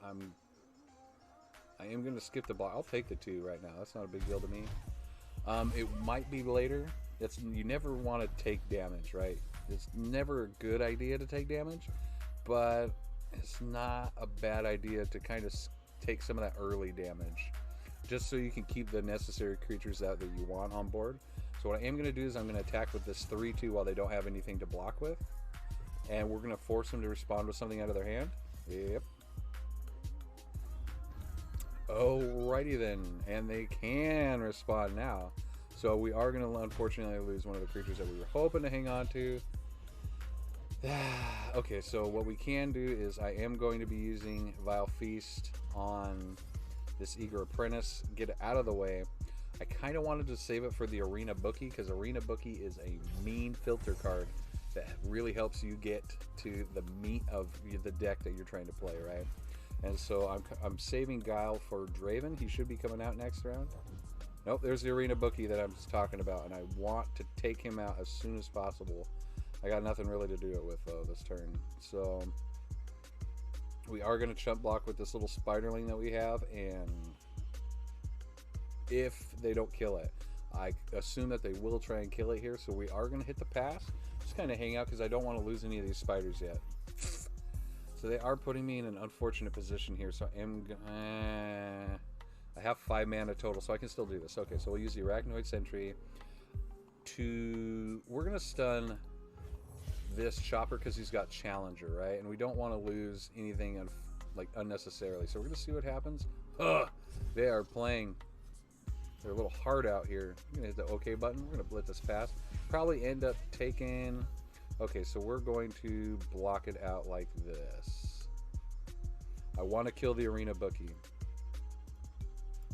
I can get away, unless they mysteriously draw a card, get away with this kill right here.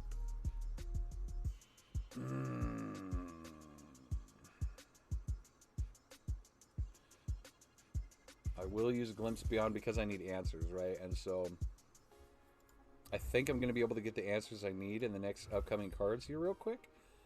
And so this will count as blocked. And yeah, there it was. There's the answer. Another answer for Draven specifically. And so I will be able to block that one right there. I'll take 1 damage. Not too bad of a combat round for me.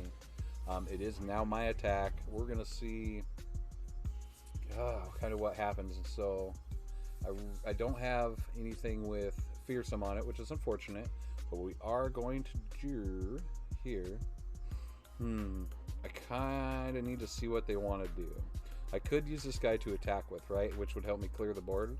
And then I would still have 5 mana and tons of options.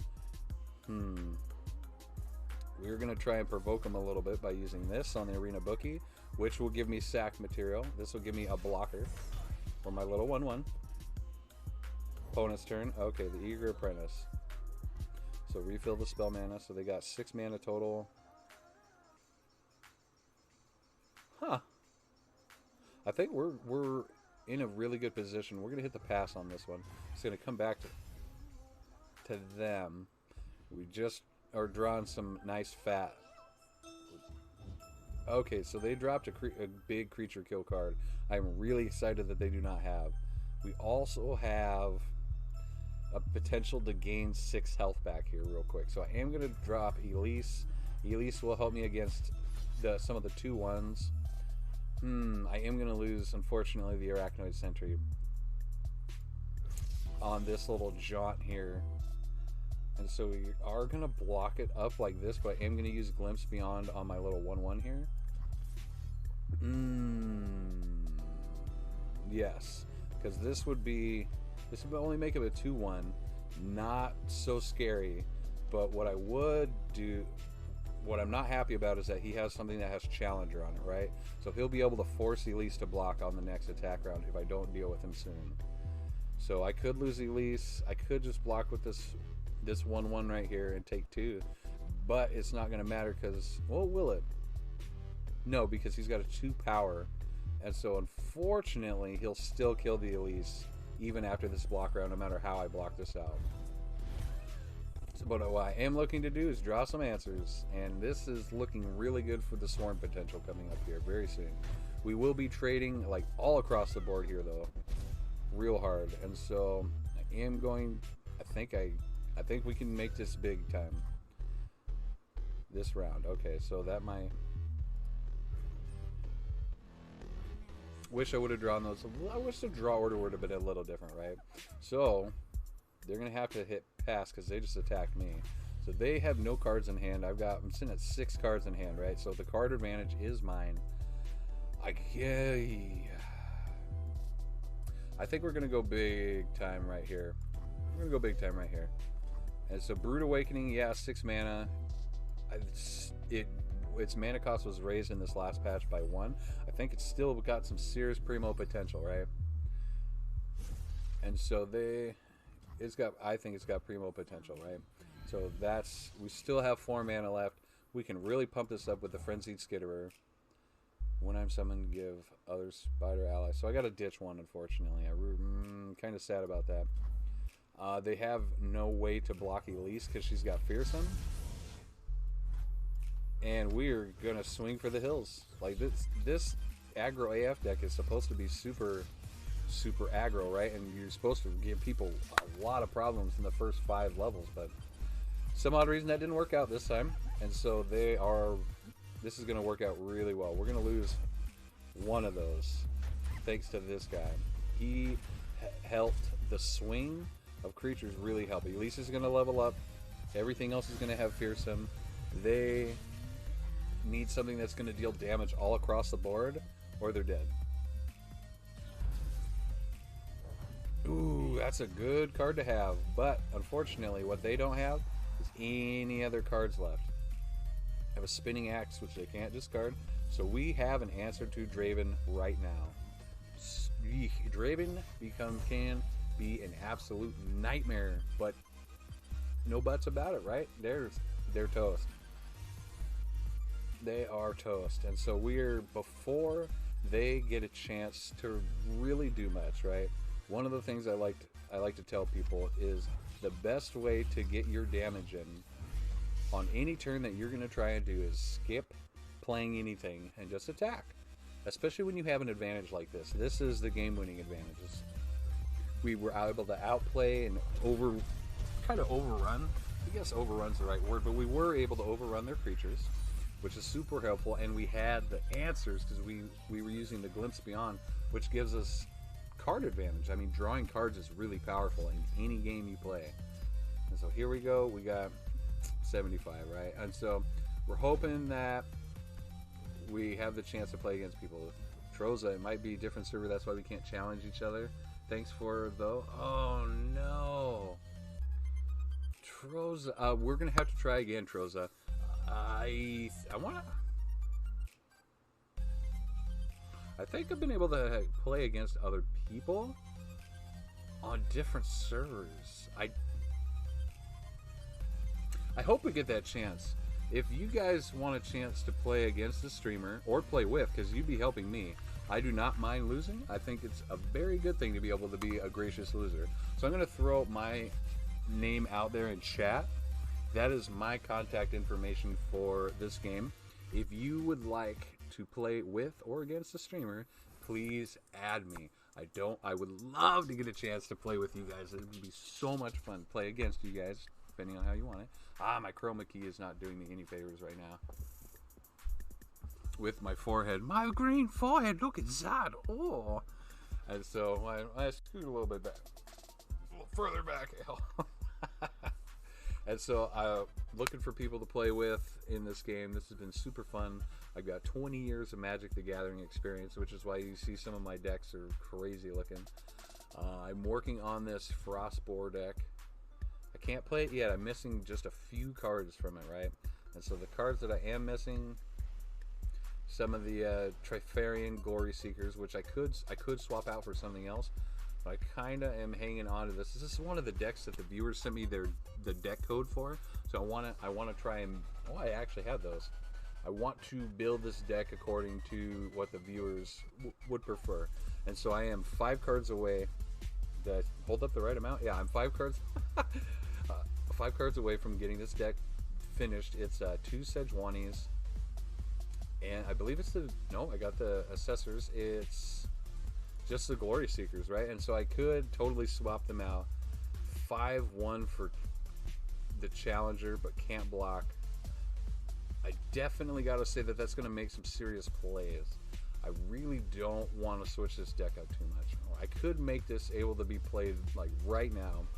I could probably swap the Trifarian Glory Seekers out for Blade's Edge, but I can't swap the Sejuani. Apparently the combination, as the viewer was telling me, the combination of the Ash and Sejuani, powerhouse. And so I don't want to give that up. Yeah. I mean, I could make it happen. If you guys have any suggestions to be able to swap Sejuani out for somebody, I don't think it's going to work the way it's supposed to, though. So we've got this deck that we're working on. I have, oh my gosh, I would love your guys' help with this deck here. This is Shadow Islands, Imperial mid-range. And so this deck is that I've been working on. Now you got to remember, I am a Magic the Gathering player, so I'm still looking at this maybe a little bit off than I should be. And this is why I'm not scared to ask for help. One of the things that I thought about this deck was I saw Shark Chariot, right? This is like, what is that? It's not a Ball Lightning, but it's got the same opportunity, right? So Last Breath, the next time an Imperial ally attacks, revive me attacking. So pretty much every time you attack with something that's got Ethereal on it, it's going to come back, right? So you're not going to get rid of that card unless you use something like the 6-mana beast abyssal fish thing that totally wipes it off the table. And so I'm still missing some things like this. Give me a break. That's solid. And just 3 mana for a 5/5, super solid. I'm missing a lot of this one. And so one of the combos that I saw was the used cask salesman, and this was actually when you go through the challenges. I saw this combo. It was, where is it? The Phantom Prankster. And so the Phantom Prankster, whenever another ally dies, deal 1 damage to the Nexus, and pretty much a bunch of this has got Ethereal on it. That thing, that's, you know, assuming you get it out turn 3, it's just gonna be boss, right? And so you get that and the Soul Shepherd, and it's just, you get some serious potential. Vault Breaker, I saw this as a really good potential for Vault Breaker, just to pop off and go nuts with it. And so we've got those. And then we've got some creature kill. Definitely need to have answers. Grasp of the Undying, super important. And I'm running Vian this because, you know, when I'm in play or in hand, grant me +1, +0 when you play another card. And so the opportunity to have Vi just be a absolute beast in this deck is very high. And then having Hecarim, which I only have one of, unfortunately. I'm working on expanding my decks. He's got some crazy potential, and the combo potential with Hecarim and what is it, the Phantom Prankster, and just there's some really fun combos that I found inside of the Shadow Isle specifically, and even more focused in on was the ephemeral. I cannot say that word. Oh my gosh, help me! And so if you want to play against a streamer, we're gonna have a good time. We got tons of fun decks that I want to try. The other thing that I saw that was really fun was counterfeit copies.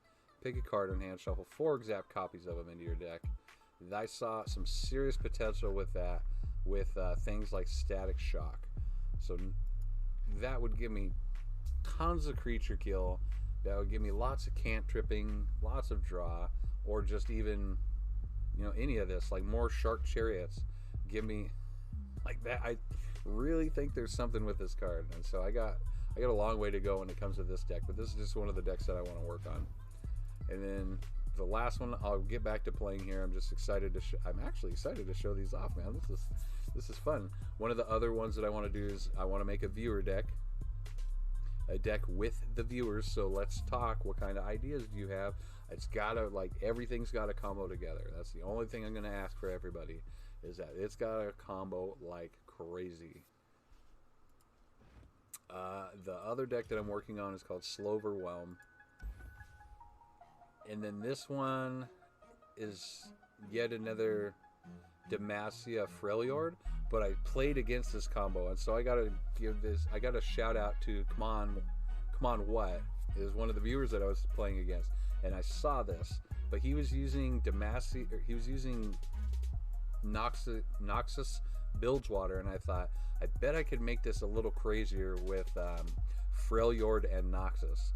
And so I have seen this card right here deal 1 damage to the enemy Nexus every turn.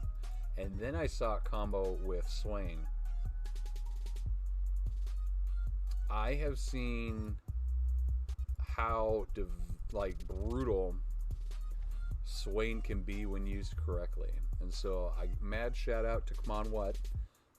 He's one of the viewers, one of the followers. You can see him. He's still one of the followers right there on the bottom of the screen there. That dude threw combos at me like I was not prepared for. And so the card that's in here right here, I don't think Sejuani actually belongs in this deck. I think somebody else belongs in this deck. I'm not quite sure. Turindamir, I think I could probably actually have better options than him. And so I'd love some input from what you guys got going on. I think I could probably actually use the Ember Maiden a little bit more in this deck, maybe even a full playset of him. The Unscarred Reaver definitely got some serious potential in here because you can deal damage to other units. I saw that with the Ember Maiden, you know, deal 1 damage to everything, right? And so you play an Unscarred Reaver and it just becomes a 3-2. And then the next turn it's a 6-1. Like, let's have some let's have some issues. And then not only that, we'd have some more interaction with things like Legion Grenadier. One of the things that I did see in here that I needed to put in here was Transfusion. I'm not quite sure where it fits though. Is one of my only issues that I'm having. And then the other, I've got plenty of deck ideas. I guess we all have deck ideas, and so that's one of the just a super fun thing about this game is that you can really go a lot of different ways with this game. The PZI control is mainly a Vi. This deck is really strong. Like, I've been very surprised by this deck many times. It has got some serious staying power. That focus champions are Elise and Vi, and let's face it, you hit late game, you got some answers. You got some serious things coming at people, and this thing is all nothing but control. And so it is super fun to actually play. It is very tense though. It puts you like, it gives you a little bit of anxiety to play it. Not that I even really get anxiety, so I guess if I were to get anxiety, it would be from when I played that deck. This deck tosser is one of the decks that I'm absolutely in love with. It harnesses the deep mechanic, and when it pops off, if you can survive till when it pops off, you are in trouble. I've seen somebody else use Maokai in this deck to really go, oh, that's gonna go nuts. To really just, it pops off because he's using the saplings, and the saplings are constant no, not Teemo. They're constant generation of saplings, and right, and they help you toss cards like all over the place. Ooh, okay, so they're gonna go nuts. They're gonna have 3 creatures. All little ones though. I don't like mushrooms. So we are of course gonna block. This guy is a fantastic little chump blocker. As soon as he dies, we toss 2, heals us for 2. He's he does his part. Thank you, sir. And so I am hoping that I draw one of my many answers in here for Teemo, because those mushrooms get annoying, and we did, but it's a not yet answer. And so we will have the ability to challenge him here out soon. Oh yeah! This Terror of the Tides really starts just trouncing people very quickly. I was supposed to attack. I messed up. I don't mind admitting where I messed up, because I certainly did. Oh gosh. Okay, this is gonna hurt. And so they have. Oh, it's not really gonna hurt actually. Okay, so they're gonna have a 4/1. They're gonna challenge probably this guy to block him, right? I can't block Teemo. What I can do is I can cast another one of them, but I'm pretty confident that I'm gonna survive, right? And I really want to start getting my beasts. Oh, excuse me, or these higher casting cost cards.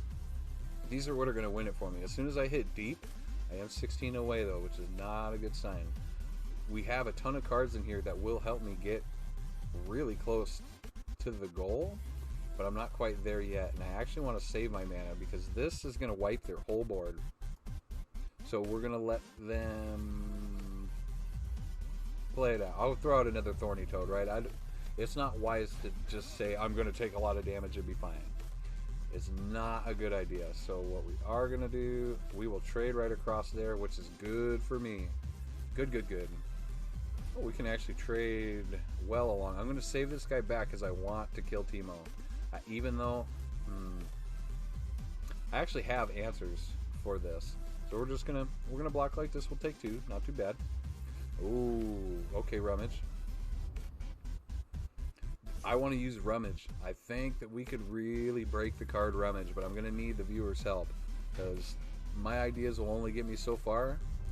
I definitely want the viewers' help on this. So we got more mushrooms. Should I make a separate stream where it's just the viewers talking? Just the input of the viewers? I think I might. We're going to use Withering Whale. That'll clear their board. Heal us up a little bit. I should probably make a separate stream that says, help me build this deck, right? Oh, I cast another one. We will attack like this just to kill him. Boo, Timo. I mean, I could have attacked with my other 1/1, right? But he is specifically for blocking. In my opinion, why I didn't attack is, you'll see. If you have never seen the deep deck, like, in working, you'll see why I didn't just do that. I don't mind him staying back. 1 damage is almost negligible at this point. We're going to give them a second. They passed again. It is their turn. I have 3 mana. I could get another baddie. I am going to keep playing the baddies, though, very soon. The lure from the depths is very important because it reduces the total cost of any of these guys with the deep mechanic on them. And so that's going to get me closer to the goal of having the big bads out. But, oh, Nautilus.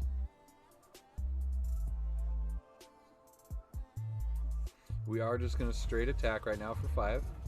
Am I going to beat this guy without even getting to deep? That's not much fun. It is fun, but it's not kind of the point. We're going to throw out Nautilus right here.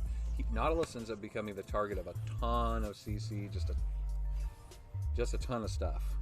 And so, text message here real quick. Sorry about that. So we got this 2-3 attacking. I want to get to the deep as soon as possible. So I'm going to block with my little chump blocker right here. And we are going to hit block. I'm assuming that they don't have anything to follow up with this, right? So we are now 9 away from deep, 7 away from deep. We can, I mean, I'll cast Terror of the Tides. That gives everything else fearsome. Like, this is only good for me. Dang text messages, man. Should turn my notifications and everything off here. So I've got 2 mana left. This is going to get me a lot closer. A lot closer. So one of the things you don't have to worry about when you're playing this deck is what you ditch. Because when Nautilus levels up, look at this. When I level up, copy tossed allies that cost 4 or more into your deck. It gets very strong. Out of hand, I would say. And so you can go into deep. You go into the deep mechanic because you hit 15 or less cards, and then you get all those creatures back put into your deck, and so you can have more cards than that, but you still stay deep. So, let's attack, right? It can't block. So we will attack. Boop, really can't block now. Okay, I'm going to heal.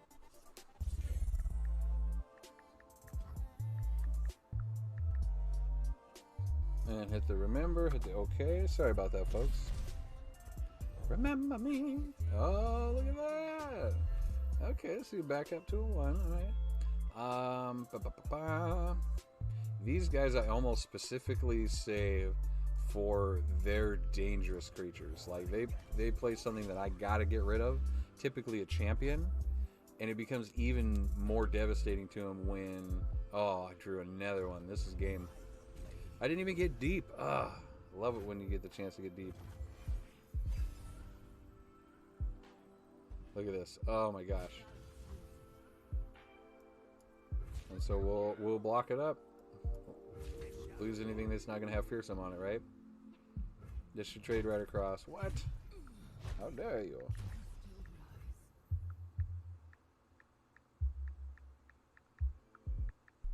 Okay. This is looking very bad for them, folks. Like, really bad. How close am I to the deep? Deep mechanic. 2 cards away. I'm gonna win and not even hit deep. We could do better than that. Oh my gosh. Let's make sure I have my microphone on. Okay. So we have drawn more. Nothing. Let's swing for the win and get this one over with. Hopefully we'll have somebody who added me. And hopefully we can play with... Oh man, he logged off. That's okay, that's okay. If you would like a chance to play against I can't say with because people look at me funny. If you'd like a chance to play in this match, in this game with me, I just put my credentials in the chat. So please keep an eye out on the chat, and I would love a chance to play with or against you guys. I think that'd be a lot of fun. That's kind of the point that I'm getting to. But one of the other things that I want to do, so thank you guys for hanging out with me here. I am playing on the BlueStacks emulator, right? And so one of the reasons I like doing this is I can just go over to LOR deck, and this is what I use to build decks with. It does come up with a list of decks that other people have made, but I don't really want to play what everyone else is playing. So unfortunately, it does have an ad, but that's okay. And so what I do want to do is go over to Builder, right? And you can build any deck you want here. One of the things that I like to do is just go discard. Say, for instance, I wanted to build a discard deck, right? Say we're going to make a Draven-centric deck. And so you can hit discard. Hey, that didn't work, but we got to choose a region. So if we're going to be using Draven, we're going to find... Draven's Noxus. Okay, so we would pick Draven, right? We're going to hit... Oh, maybe we don't want discard, per se, is what we're doing. If we were going to be playing...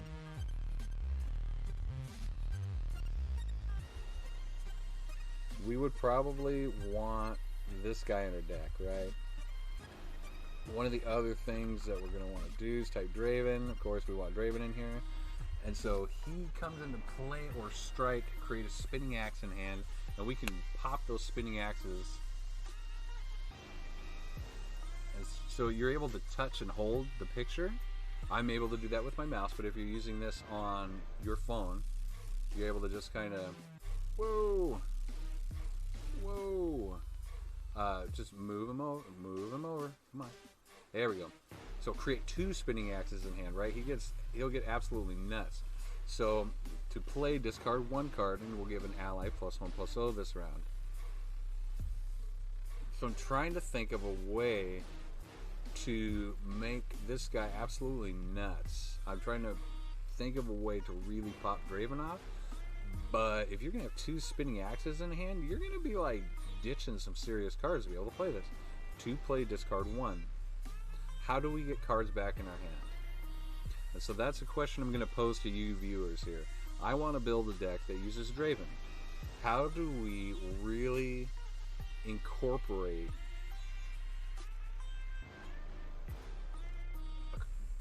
card? How are we going to like combo off of him? Because I don't... When I look at cards like this that's not bad. We would also... Okay, so we've got Draven in the deck, right? That forces us to be Noxus. But we can also ditch this out, and so we're gonna type in discard. And so if we looking at Noxus, yeah, that of course is awesome. Now if we go over to Piltover and Zon, this is gonna give us a ton of different options, kind of. Now one of the things that is potentially really good, I see this guy being really good. The Sump Dredger, I see that being super, super good. I wanted to have Draven as one of the main focused champions in this, but I don't think that's actually going to be the way that we want to play this. If we're playing kind of a discardy deck, like the idea is to, yes, be able to discard cards, and we want to play off of being able to discard cards. But I don't think that Draven and his ability is going to be the way that we really want to do this. So please, please, please, if you are watching, go ahead. If you have any input whatsoever, no input is wrong. You cannot answer these questions wrong, right? And so we're working on building a deck here. I am trying to build a deck that focuses around discarding, but I'm realizing that I'm going to have like some pretty serious card advantage to be able to keep up with the amount of cards that I'm discarding. I almost would make this a Piltover Zon / Ionia deck, so that way I could maybe get Karma, but Karma's 6 mana. The reason I also say Ionia is because when I type the word draw, we get the Astute Academic, right? And this becomes potentially amazing when you have cards like Rummage, because you're able to really on a budget kick somebody in the teeth. And then we also have this Key Guardian right here, Another really strong card. But I'm having a hard time balancing the amount of discard in comparison to the amount of card advantage or card draw. And so you definitely want to have cards that have a bunch of cantrips on them, that you play them and they replace themselves. And so you wouldn't think this would be such a big deal for 20-year Magic vet, but this is not easy. Like this card, this is an amazing cantrip. When I'm summoned, draw one. That's a great example of what I'm trying to do here. And so when drawn, costs 2 less this round. Ally, set an ally to 4/4. So it's just, I'm still really trying to figure out how to make this work. Draw one. Then if you've played at least 10 other cards with different names, grant me plus 4+0? No. Maybe. So if you guys have any input whatsoever, please do not hesitate to put it in here, because I'm gonna start playing again here. I'm gonna start looking for people to play with, yeah. And so we'll swap over here, see if anybody's on. Fortunately, nobody's on. So we are working on this LOR deck, trying to figure out exactly what and how we want to play this. The Zonai Urchin, pretty strong, but not that strong. I don't want to lose a card just to play you. I would if I used the Sump Dredger, though. Like, let's be real, we would lose that if we used the Sump Dredger. And so it's just, there's a delicate balance that I think we could definitely reach with this deck. Trying to find it, but I don't know what it is. I think counterfeit copies could be good. Jury Rig would be strong, right? You'd want 4 of those guys. Or 3 of those, excuse me. You'd want the Flame Chompers, but Flame Chompers are in Noxus. So we could definitely ditch that and head back to Noxus. And pick up Flame Chompers. Where are you? I think there's probably 2. We got the Jury Rig. We'd have Rummage. Probably 3 of those.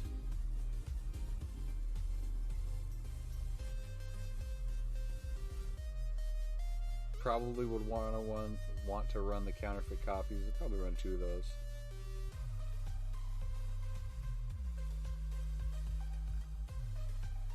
Not quite sure how to run this though, because there's so much potential.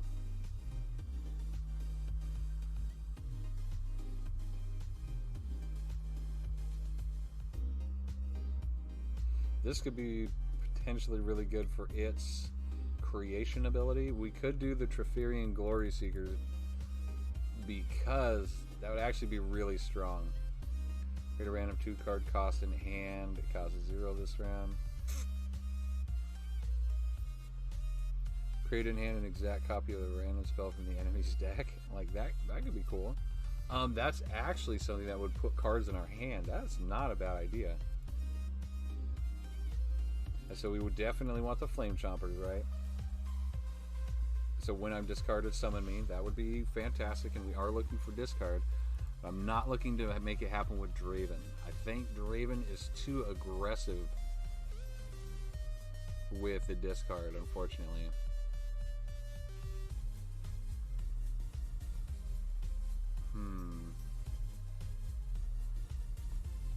The Arena Bookie, though, when I look at the Arena Bookie could definitely be a card that could be some serious potential. Discard in your hand. Discard the lowest cost card in hand, which would really work well with Flame Chompers and Jury Rig. Oh! So I'm actually going to save that one for now, because that's pretty much as far as I've gotten with this. I mean, I don't really know how else to make this work. Jury Rig. And so we'll save that. We'll save that.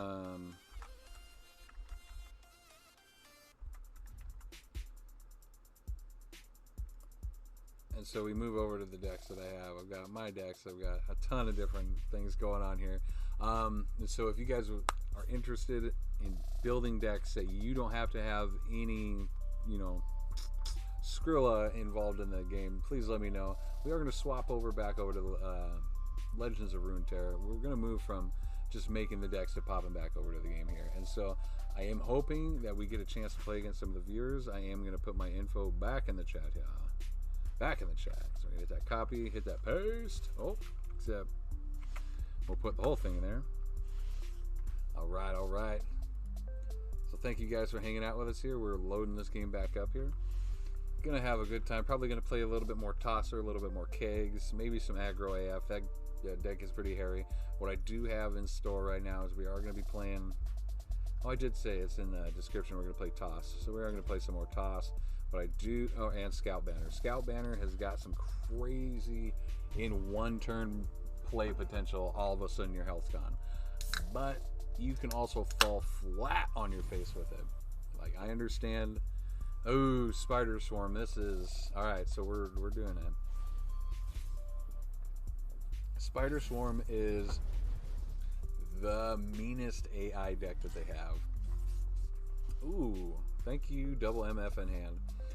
If you want to see if your deck's going to do well, like before you start playing against a lot of people, try and get the spiders. Try to play against the Spider Swarm deck, because you are going to find out if it's worth its salt or not. This deck is brutal to play against. Turn 5 or 6 is usually when they're going to try and kill you. And so if you want to find out if you can beat that early bum rush aggro deck, this is one of the ones to find out against. Play Elise. Okay. Create a Spiderling. What I like about this is the War Chiefs, man. The War Chiefs are solid.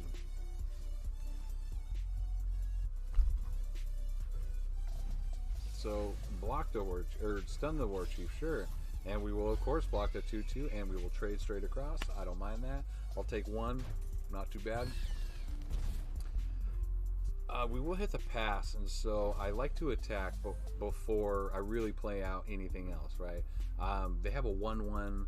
They do have tons of cards in their hands, so they can do if they can deal 2 damage to this guy, yeah, I'm going to lose him. But we are going to hit the attack before they can really put out any other threats or things that might potentially stop me. That's why. Also, once we attack, they get the first chance to play something, right? And so when they play something that has an act or a comes into play ability, it's only going to have 1, maybe 2 things to target, and then I'll get to play something that, hey, maybe I didn't want it to be targeted. And so we're going to try and get the early MF here. I have a feeling that they're going to play that Grasp of the Undying. I know that their deck runs Grasp of the Undying, and they're going to try and Grasp of the Undying. Poor little MF here. And so it is turn 4. I am going to throw out my bannerman. Bannerman! This is something you can't understand. How I could just bannerman. So what this did do was give us some great little block ability right here. What I don't want to do, because I know that they could just Vile Ritual MF if I block this guy right here. So, but I'm gonna lose the banner man, and I might lose this guy because they'll lose the +1/+1. So I gotta really think about how I want to block this out. And so I will block this guy this way. You know, I am just gonna they don't have any mana, right? So I'm not super worried about how this is gonna play out right now. So I am gonna take the 2 from these 1/1s. I'm gonna try and block it this way, even though I don't want to block with MF because she is so strong, especially once she levels up, man. MF combos so well in this. Okay, so we're gonna trade across the board, looking pretty good, right? Except for the health of my targets. Leaves them. There's a ton of cards in this game that deal 1 damage to something, and I am in a real bad spot to losing it all. So what I can do, check this out. This is one of the things that makes this deck really strong. I think I'm going to play this right. So we're going to hit the attack. We're going to see if they attack, or we're going to see if they block, right? Okay, so this is here it goes. If I use this, it's still not even going to save her, right? Sad day.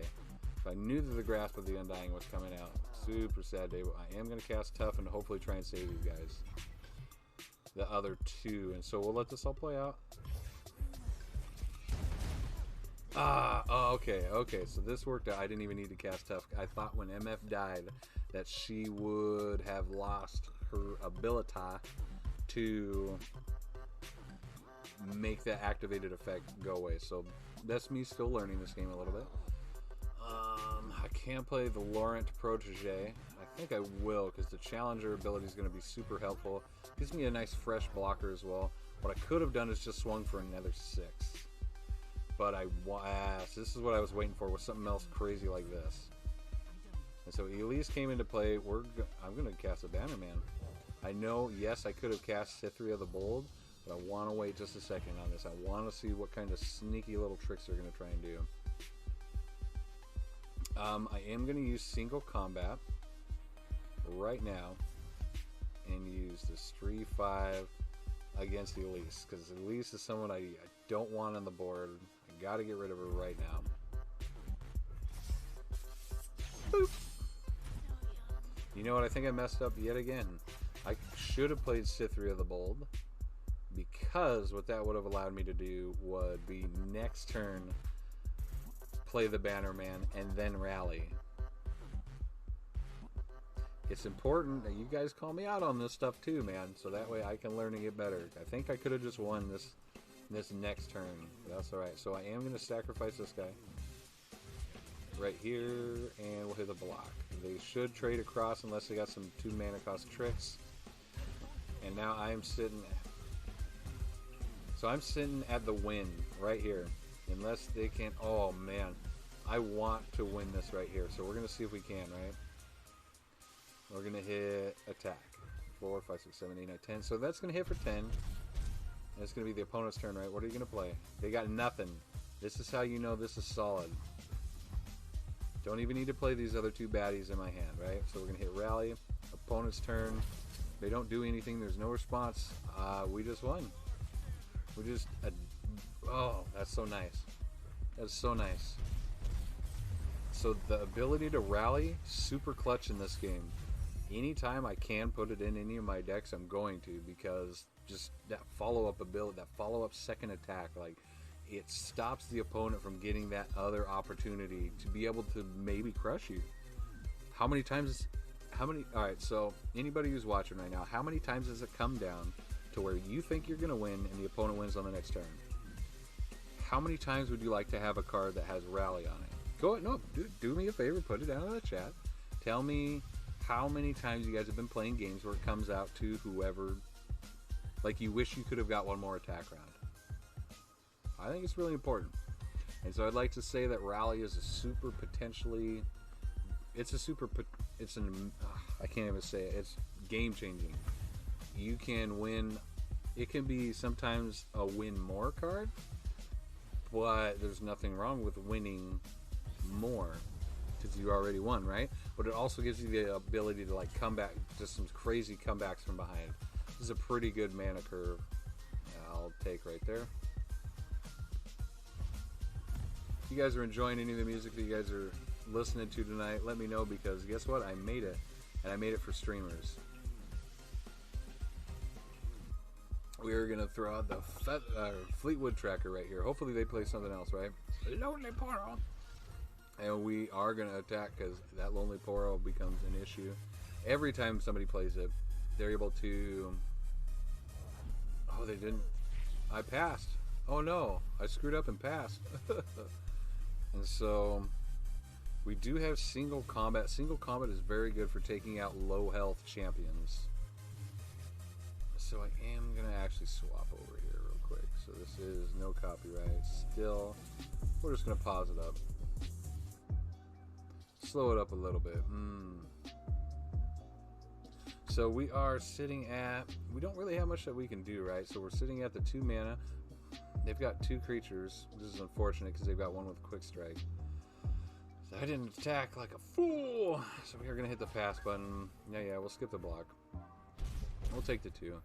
Hoping... we're going to get that 2 mana in the pocket, and then we'll get what? We'll start with this with 3 mana on the table. Was really hoping to draw something that wasn't 6 freaking mana.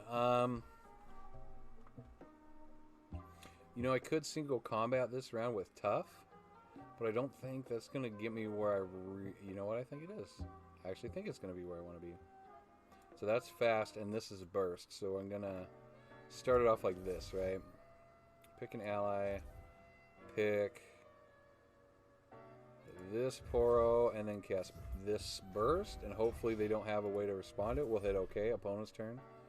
Oh, nice on their part. Good job. Good job, computer. I don't see the gameplay. I don't know if it's just me. Kunai sucks. What do you mean, buddy?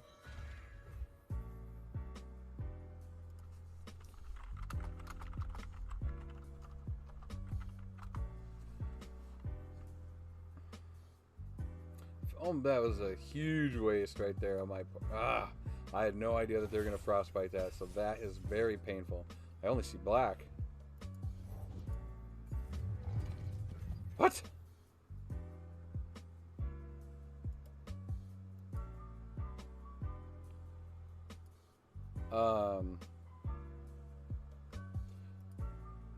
Really? Do you see, is there anything more than that? I could throw this over the top of everything, then nobody sees nothing, right?